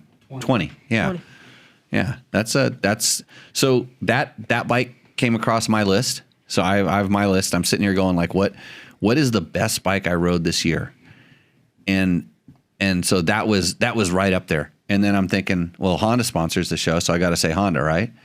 Well, no, I really did like the new Honda 450R motocross bike, but I'll also tell you that I haven't spent enough time on it to know, and it does have some problems. That little jetting glitch, fuel injection glitch, whatever it is strange for a Honda to have, and I haven't ridden one that's been fixed yet, so don't know. And then I started kind of bouncing around like all the different KTMs and Huskies and some of these new gases and everything. And what I kind of settled on, the bike that I'm most impressed with, that I'm favorite. Anybody want to venture a guess? Anybody? KTM 500? Nope. Husaberg 570. Husaberg. He said it. So hit the damn bell. No, it is not. Nope. The Husaberg is not. Because if I never ever had to work on that bike, I mean, you know what happened to the other day is, the seat has the little pull string. The pull string hopped up inside underneath the thing, and I couldn't get the damn seat off because I had to fish around in there. And I usually have a zip tie tied to it or something to extend that lever. No, Yamaha Tenere 700. Oh, yeah, Tenere 700 is and for a couple of reasons. Number one is that they absolutely nailed it with that bike. That bike, it fits a hole in the market. It's got the right price point. It's got a super high level of performance for what it's designed for what you're paying for it. Just kind of a bike that I every time I sit there and I try to find fault with it. I can't find any fault with it. And yeah, it's an adventure bike, and okay, so that's a little bit in the extremes of what we test here. But man, as a dirt going adventure bike, it's like, we always talk about how good a KLR 650 is as a get into adventure bike. This bike replaces that. Oh, really? Like it's the modern version. It's simple. It's easy. It does all this stuff good. Yeah. So that's the bike. That's my personal Jimmy Lewis bike of the year. I don't know. I should get some of the other guys on the dirt bike test team to tell me what their bike of the year is, but they won't call me. Like because they think I'm going to yell at them for not getting the magazine done.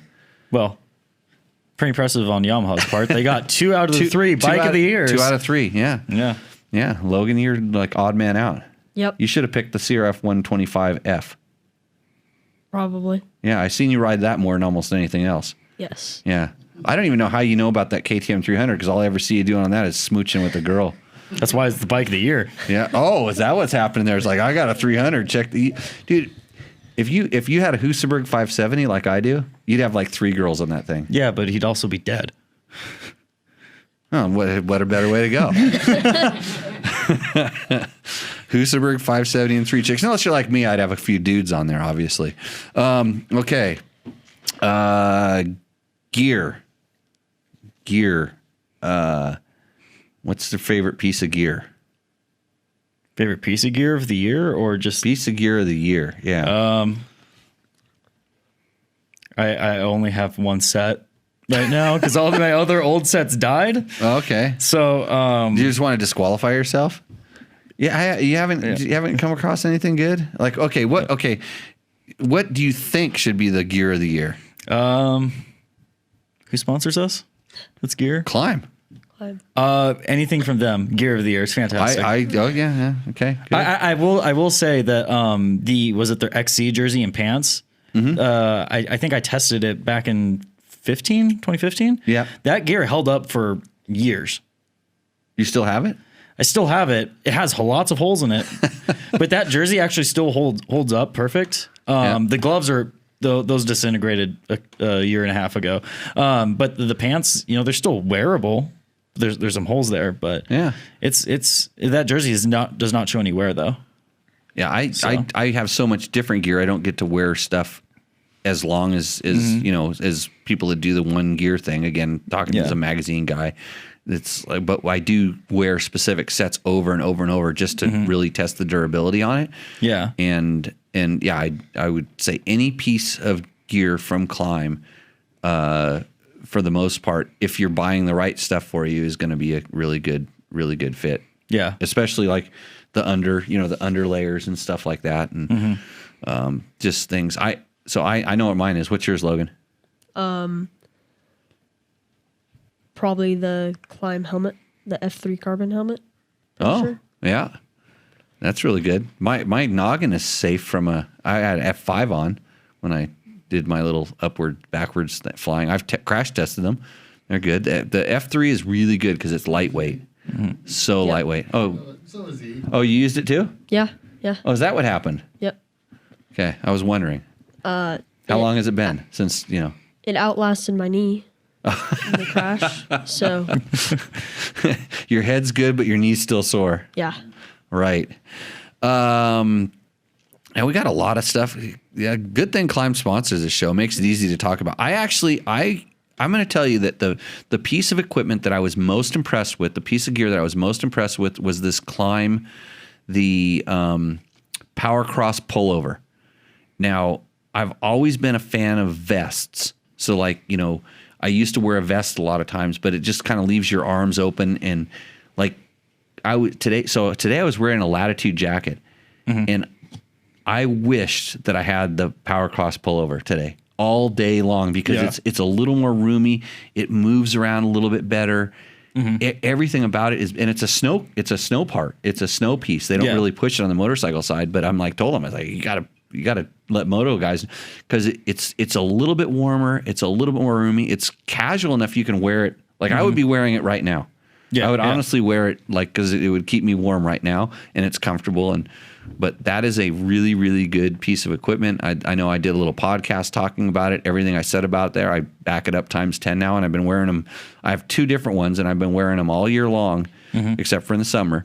But and I've been testing some newer stuff that I wish I didn't have to test it. Because that's why I wore that jacket today, because I wanted to test the fit compared to a newer jacket that I'm supposed to be testing, or I am testing. Yeah. I had to kind of I wanted to go back and forth. You saw what I was wearing the other day, right? You can't see that. You're not allowed to see that, by the way. No pictures, no photos. Yeah, don't remember. So but I wore a normal jacket that I was used to today to kind of compare it. And the whole time I'm going, man, I wish I was in the Power Cross. Yeah. So, yeah, good for climb. Look, George even put up the link to it. So really? you can go buy one there. Actually, if you want to buy a Power Cross jacket right now over this thing, email me over at Dirt Bike Test, and I might be able to slide you a little discount code. Might be able to slip one of those things out there, especially anybody that stayed on the show this long. If you're watching this show, I might be able to help you out here. Yeah. Just a little nugget in here. Bike part. So that can be anything that you put on your motorcycle. What would be your favorite bike part? I had it from riding the gases, which they do not have a certain part on them. I became very aware of how much I like a certain thing that I would like to talk about. But I can't. I forgot the name of the company that makes them. Isn't that strange? So, what's your favorite bike part, Matt? Gas. Gasoline. Yeah, that's important. Do you like the non-ethanol gas? You don't care? I don't care. Yeah. I don't discriminate. If it goes in your motorcycle and makes it go. Yeah, you're good. Solid.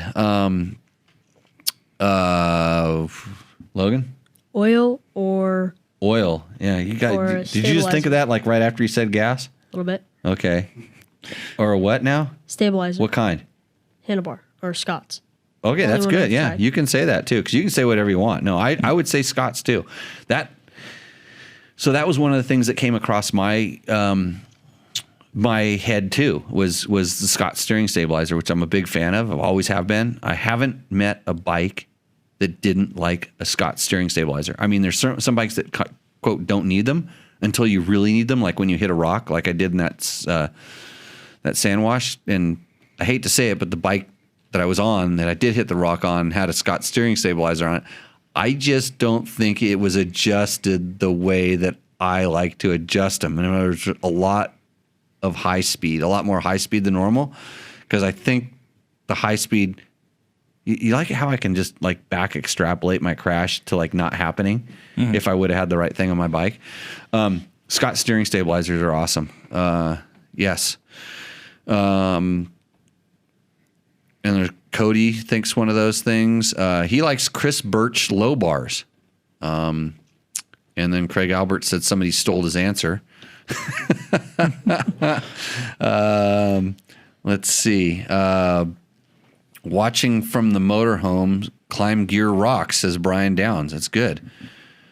Let's see. Wraparound handguards, lever savers. Curly, what kind? Let's give us some name brands here, and we'll see if I can say them out loud. Mark Daniels. What do you think Mark Daniels says? Did you already look? I don't have access to it. Okay. Let's see.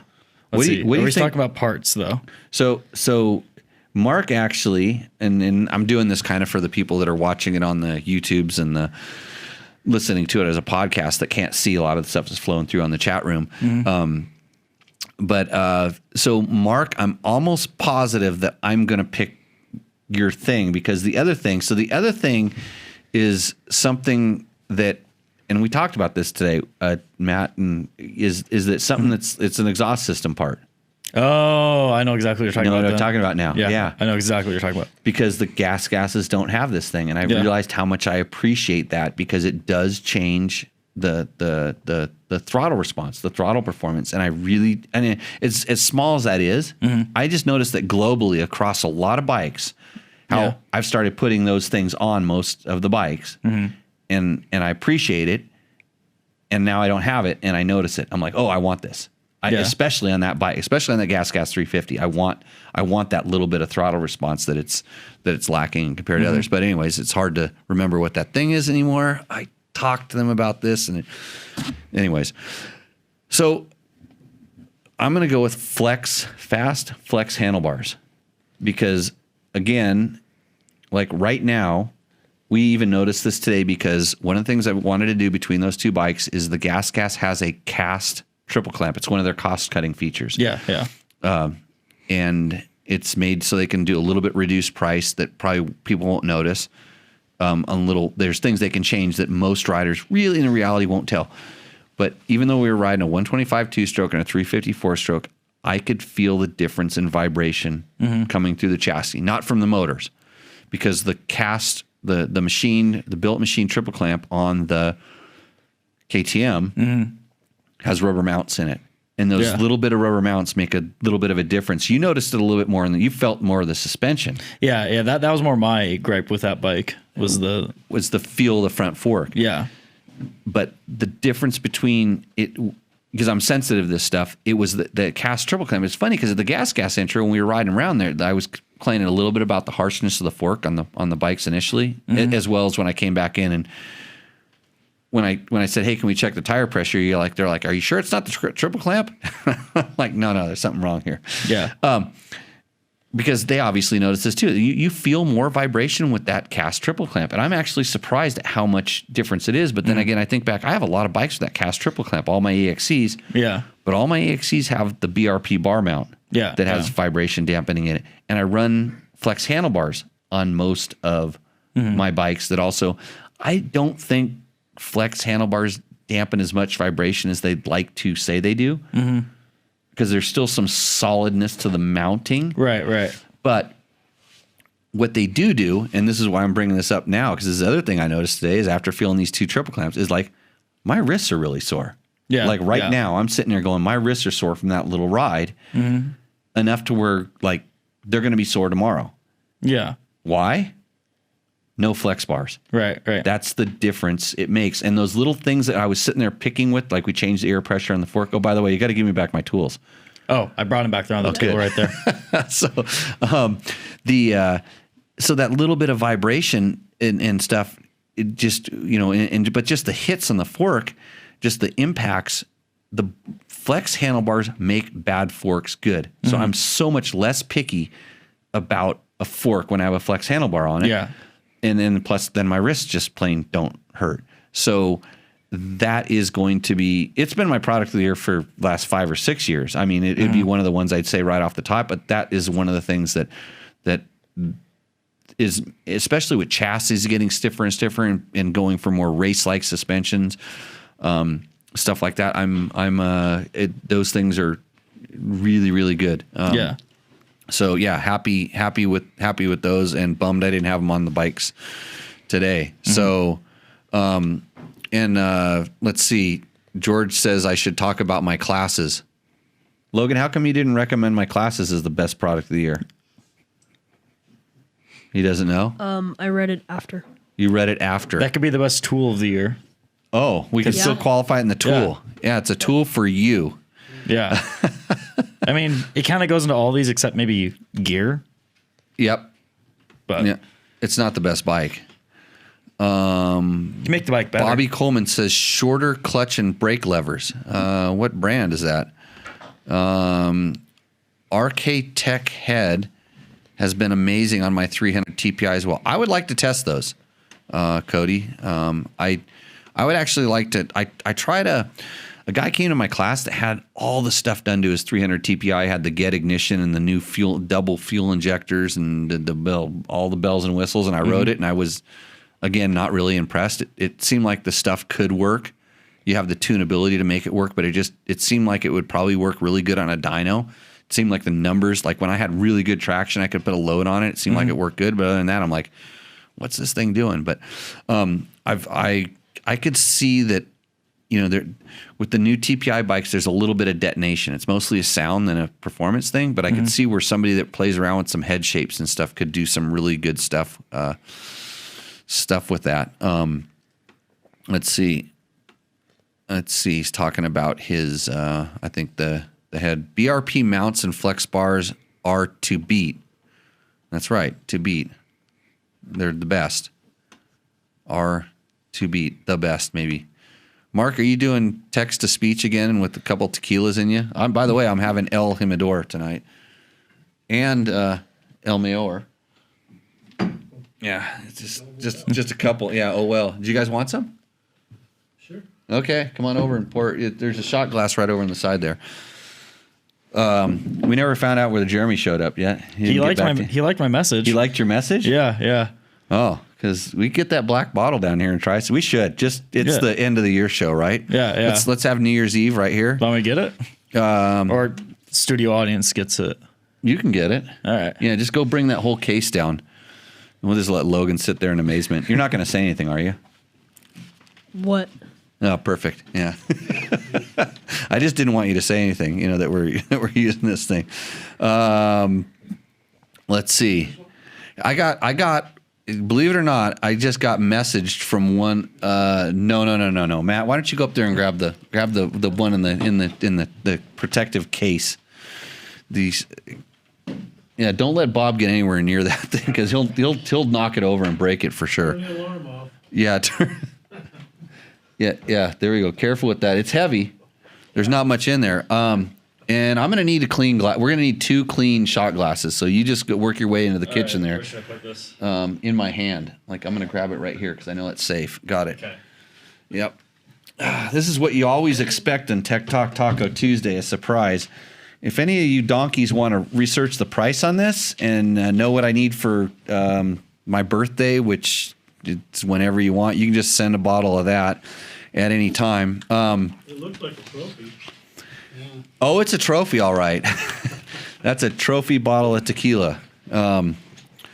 So it's blocking you, Logan. Nobody's going to be able to see you there. Move it over to the side. Just smile around the corner. Oh. Let's see. Yes, I am, and they are hard to beat. That's what. Let's see. Everybody's complaining about me now because I'm showing off. Now I'm showing off, right? Yeah. There's just more pats on the back. Right. I'm lucky I have good friends because there's no way in the world I could afford this. So we're gonna see. Watch this. It opens up. You can't see this right now if you're listening, but it opens up. It's almost like a kind of a sarcophagus kind of like design or something. But and this thing pours. Oh, how much is in there? I have to do a survey on this. George, I see your fingerprints on this. Oh, there's some in there. Yeah, it's a little bit good. Here, you want to touch that? Yeah. Hold on here. Is this like my tuition in my hand right here? It could be. Oh, you know about that? Yeah. You showed me that. With the white bottle. Yeah. Yeah, that's one. That one's really nice. So this is where we do we just take pulls now? No. College kid over there. Yeah, we pass it back and forth. Yeah, careful. You can give the cork a smell or something like that, but just be careful with the rest of it. You need clean shot glasses with this one. I don't want one of these contaminated ones. So this is Clase Azul Ultra Anejo, which is really good for Tech Talk. I want to know where George is probably slitting his wrists right now as he knows how nice this is. And then my bartender, Janie's probably pretty upset she doesn't get to partake in this. Bob, what happened? You were put in charge of one small task. We're going to bring I thought so. Bring the paper towels over here. We're cleaning this thing up. It's a screw top, somebody says. No, it's a bell top. There's that. Here, grab that one there. You can reach up there and grab that. So it is Thank you. $1,800. $1,800 tequila. Yeah. Wait, you're willing to share $1,800 tequila With you, Matt. Yeah, you're a big boy now. You're allowed to have some of this. You should put that in your diary, man. Yeah. Oh my God, no! I'm putting this on my. Yeah, put it on your Instagram with your followers and stuff like that. Yeah, you can go live. Mark Daniels is toasting with 1942. That's what Bob tried to bring over here. He thought that was in the same league as this, Mark, but it really is not. You got that clean thing over there? I'm going to pour it. I think I got an Instagram follower. Oh, you got an Instagram follower out of this? Hey, was the last time we poured this was when Johnny was here, right? Johnny Campbell, and he got a little crazy with it, right? Yeah, because it's got a. I don't think you told him how much it was. Oh, I don't really like to brag like that, do I? so, yeah, this is sipping tequila. I'll give you a little bit there. That's a pretty generous pour, Matt. You enjoy that, Oh, I will. So Send it first. I think $5 just fell on the table. It'll evaporate. I think that's more than $5. It'll help the aroma. Hold on. Okay, so that's this. I'll put it. I don't want it to get broken. It's in front of the camera. I can't put it on the soundboard. I'll put it right over here. Got to find a spot. If you saw what a show this this operation is. So here's this, Matt. Cheers. You're busy. Matt, you need to sniff it first. Yeah, just Take a sniff. Don't shoot it. No, yeah. just. I don't know if I want to. No, that should last about a half an hour. So yeah. How long did yours last? My what? Your shot glass. Oh, No, Wow. I just took a little sip. That is smooth, huh? That is the first tequila I've ever had that has no burn whatsoever. Like It will. That's the thing is just give it a little while. You'll start feeling it go down your throat. Yeah, warm. I wouldn't call it burn. It's like warmth. Suck the paper towel. Don't waste it. Okay, let's get it back into what we're supposed to be talking about here. Tools. This is the tequila. this is the greatest tool. Yeah. Well, so Don't recommend it, but I imagine it can make you go faster. So crash more. you could. Oh yeah. I mean, I don't know. Don't do this, by the way. That was just not a joke. Maybe a suggestion. poor joke, but Yeah. Boy, that is good. So my favorite tool of the year. Anybody else have any? It's 2019 Kirkland, as George is saying. No, the tamper-proof seal was still on it, George, and I didn't see your fingerprints. So, I'm trying to remember what I got. I got a tool. I got a couple tools this year that I thought were really cool. I tell you what, screw extractors came in really big handy this year. Mm-hmm. Pulling countershaft bolts out of KTM output shafts in emergency situations due to overuse of torque wrench. Not torque wrench, just impact driver. Hey, you know what I got for Christmas? what? Andrew Short got me a Rabaconda, the moose changing tool. So now everybody, if you guys need moose changes, you can come over and you could give Jimmy a few beers and he probably Rabaconda your moose right off. See, Andrew got so sick of just watching me suffer on my hands and knees doing it my old school stuff, some vice grips in the rim ways. Or he actually, one of my mooses went really soft and they're like, Jimmy, you can't ride in that. And he's like, just take one out of one of his used wheels because it was way better than the one that was in my used wheel. Yeah. And I think I think it pained him so much to watch me change that thing. It really wasn't that bad, but so a Rabaconda showed up here just before Christmas. Oh, nice. What a nice Christmas present, man. That dude's first class. So what I was going to say before we got distracted also with the tequila was that Ricky's mechanic, Eric Seitern, he can't sleep right now in Saudi Arabia. Yeah. Checking us out in the chat room. Oh, nice.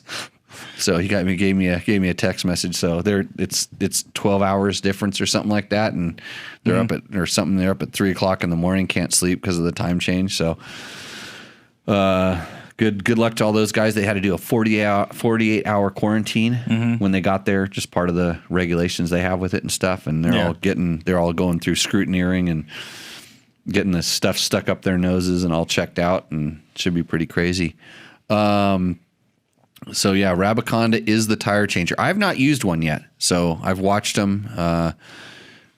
Hey, my Amazon tire pressure tool was a good value. So Mark said that we did a show and we put that as our thing on one of the Amazon Prime. Oh yeah, if you ever want to support the show, by the way, we do. If you go to any of the stories on Fresh Dirt, a lot of times we put an Amazon link at the bottom. It's a searchable link. If you need to buy anything and you want to, give us a little nugget, search through that and then buy through there, and we get a little bit of chump change.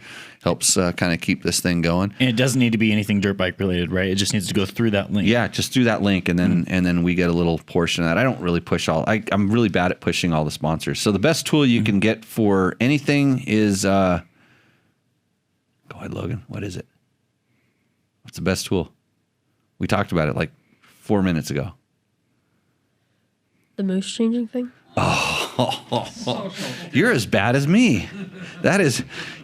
I missed that too, actually. So Didn't George text? Hasn't he been texting you and telling you what to say?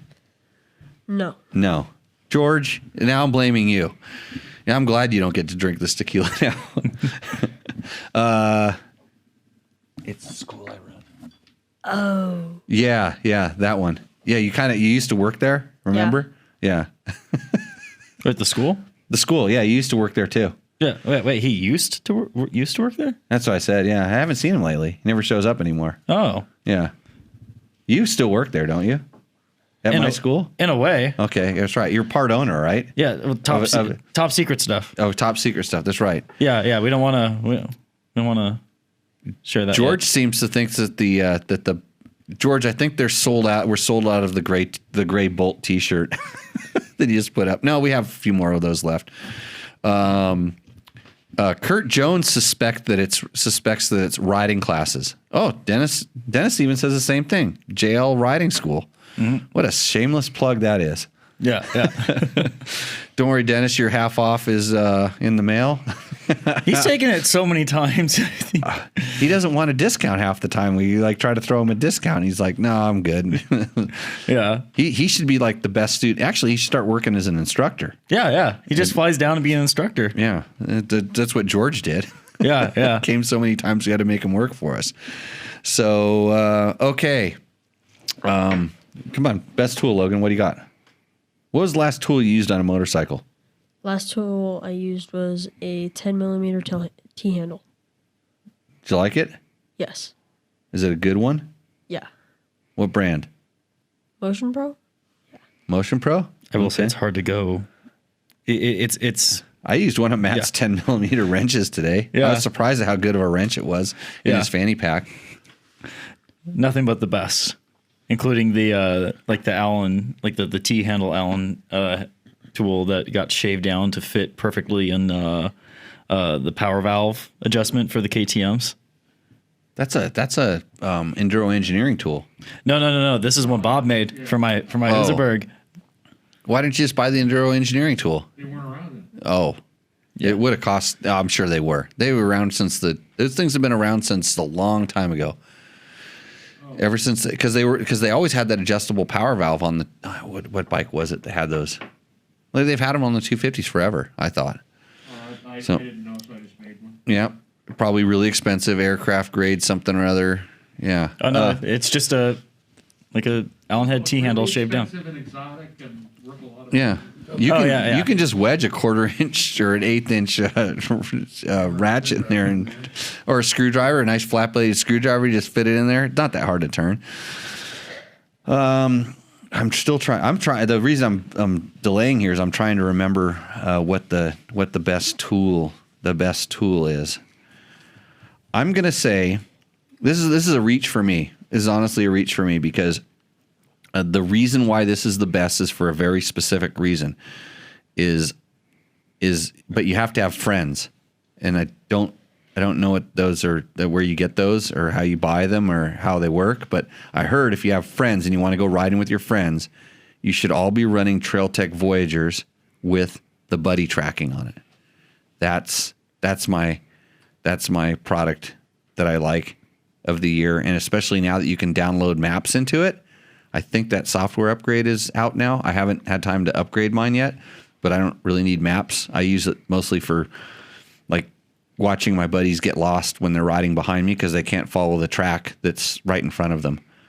And then I get frustrated. Okay, Did you lose track? it is easy to lose the track when there's a lot of bushes in those washes.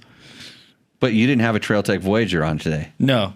If you would have had one, it would have been drawing a line right in front of you exactly where I went. Oh, really? Yeah. So imagine how awesome that would be. Yeah. It updates that fast. Yes. Wow. Yeah. The buddy tracking is pretty awesome. So what I would be doing is I would be leaving a buddy tail. Mm-hmm. So it would show you where I was going. And it would draw a track log exactly where I went. And as long as you're within RF contact, it is able to do pretty accurate. Yeah, and the distance we were riding today would have been all day long because there's not really no obstructions and stuff like that. But it's a pretty cool little feature. You guys have both used the Voyager Pros, yeah? But no buddy tracking? No, we had buddy tracking, but it didn't show a track. It didn't. It shows your position. It's a software update. Yeah, it's one of the improvements, the upgrades on it. Yeah, so it essentially leaves a little bit of a trail behind. I have the upgrade and was riding with it today, but he didn't have one. Oh, he didn't. Well, first of all, it's really strange. Well, you have a friend, which is kind of strange. I mean, I don't know what that's like. So, but you got to get your friend to have the same that, and that's the caveat with this whole thing. Is like people say, "Hey, what's the best GPS?" And they're all talking about the Garmin's, all this different things. Like for motorcycle specific, actually, as a motorcycle specific device, it's really awesome because you can see your RPM and engine temperature and different stuff, whatever you hook it up to. But that buddy tracking, and for me also, the other thing that's awesome is when I am using the maps that are in it, what they call perspective GPS, angling the earth down. So you're looking at it more like a flyover in Google Earth, and you can see the topographical features, which is pretty cool. And I haven't seen that on any other, actually GPS units. Yeah, you can get it on certain phone apps and things like that, but kind of a cool feature. So I'm going to go with that as a tool. There was some other like bike specific tools that there's been a couple that I've gone, these are cool. I want to tell people about them, and I always forget. But that's what happens when you get old, right, Logan?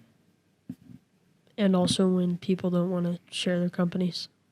Oh, was it a company that I didn't want to talk to? Or I would actually, if they paid me, then I would just talk about it nonstop. Probably. Like what? Like the new 2021 Honda CRF 450R? Yeah. The bike that's designed to take you straight from the starting gate to Victory Circle? Mm-hmm. That awesome open class motocrosser features an all new chassis. What else? A major engine overhaul. New suspension. And new bodywork. And you can forget about clutch fade, adjustment, or hand fatigue with the new hydraulic clutch system. Lighter than ever, the CRF 450R explodes out of corners when time to increase your lead.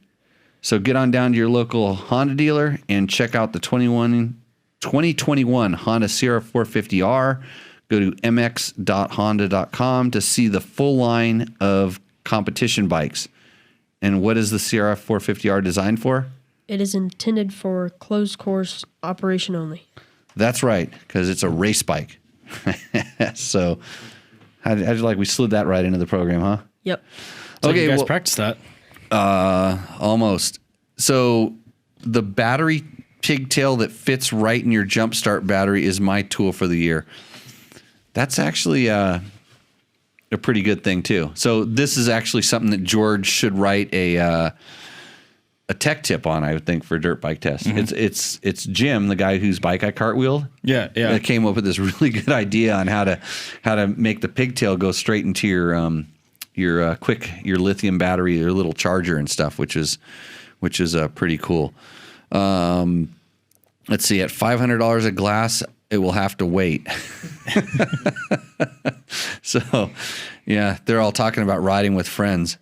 Expensive GPS tool, Voyager Pro, but it works. Yes, that is true. It's not cheap. Good things aren't cheap. A line in the sand. He was saying, well, that's what Matt was following today. It was a line in the sand. Yeah. But every once in a while, like sand hardens up and then Jimmy goes through bushes, like not like on purpose. It just happens. Because sometimes like water turns quicker than Jimmy can, and then I end up in the bushes. So yeah, that's the way it works. A Motion Pro multi-tool. That's a good tool. I did a little video on one of those. I think that's about it. You have anything else, Logan? What do you have to say? Did you prepare your segment for this week? No. What time are you going to be over tomorrow to edit this? What time can all of our people that are anxiously waiting for it? They don't know they're waiting for it yet. Like they really want to see this on Wednesday night on the YouTubes. Can they expect that? Yes. Okay, I can hold you to it. Yeah. Really? You got Dad's backing on this? He's not in charge anymore. So okay. Well, right on. Hey, thanks everybody for sticking around and watching the show. Good times. Anti-gravity clamp. They make that thing, George? Wow. We bought them. You bought them too? Yeah. So instead of having the old style pigtail that comes out, Plug in. it plugs right into that jump starter. Yeah. Wow. How come you didn't say anything? You're just sitting over there. It's stupid proof. Stupid proof. No, you didn't want to admit that you had to stupid proof your bike. We never used them. Oh, they never. We didn't No, that's. we didn't put them on the bike. We just carried them in case we had to start using them. Okay, in case we had to start using them. Yeah, because batteries go bad. Because if that red wire shorts out, it's taking everything down. Right. That's a. It's a big deal. Yeah. There's a lot of things that It can happen bad. bad things can happen. Even through preventative maintenance and stuff, or maybe having a outsmarting the manufacturer and say, oh, I'm going to make this better. Like Bob always does. I buy a lot of Bob's used bikes and like we call it unbobbing them. Yeah. It's like, I'm still worried about, I have his KTM 500 that I'm unbobbing currently. In this is debobbing. Yeah. So I'm going to send the suspension to Kreft because we're going to do an evaluation on their suspension. And I gave Bob, he had his favorite setting on it, and I told him what I thought of it and how it worked and everything, which is different. It may work for him just fine, doesn't work for me. But I'm very worried about, like, is there anything funky inside of that I shouldn't be sending them that suspension? Like, are they going to open up and all of a sudden there's some carbon fiber valve shims or something in there? There's not going to be, like, a serrated piston inside of it. No. Tapered bores inside of the shock body. None of that. No. Triple stacked valving. Has the suspension been serviced? At how many hours? Oh no. Oh, so they're going to be replacing everything. So, okay, we'll let you know how all this stuff goes. Hey, the screen died out behind us. That means it's time to shut the show down. Anyway, right on, guys. Thanks a lot. Hey, good luck to all my buddies over in Dakar. I'm supposed to be on some other janky podcast about Dakar, and I'll put it up on the social medias because they want an expert opinion. So I don't know why they called me, but other than that, Are you allowed to say what podcast? I don't even know what it's called. Oh, is it from someone in Vegas? No, I think Cycle News is doing it. Oh, okay. It's Jesse Ziegler. Okay. The guy that ruined Dirt Rider magazine. He's now at Cycle News, and he wants to have me on the show. He got all the top racers and stuff, but he's been trying to schedule me, and I'm just hard to get a hold of. Yeah. So, okay. Anything else, Logan? Sure. You don't have anything else. There's no burn. You don't have anything burning. You just want to shoot out there. No. No, got it. Yeah, kind of expected that. I thought you were going to say what. Okay, everybody. Cheers, and we will see you out on the trail. Bye.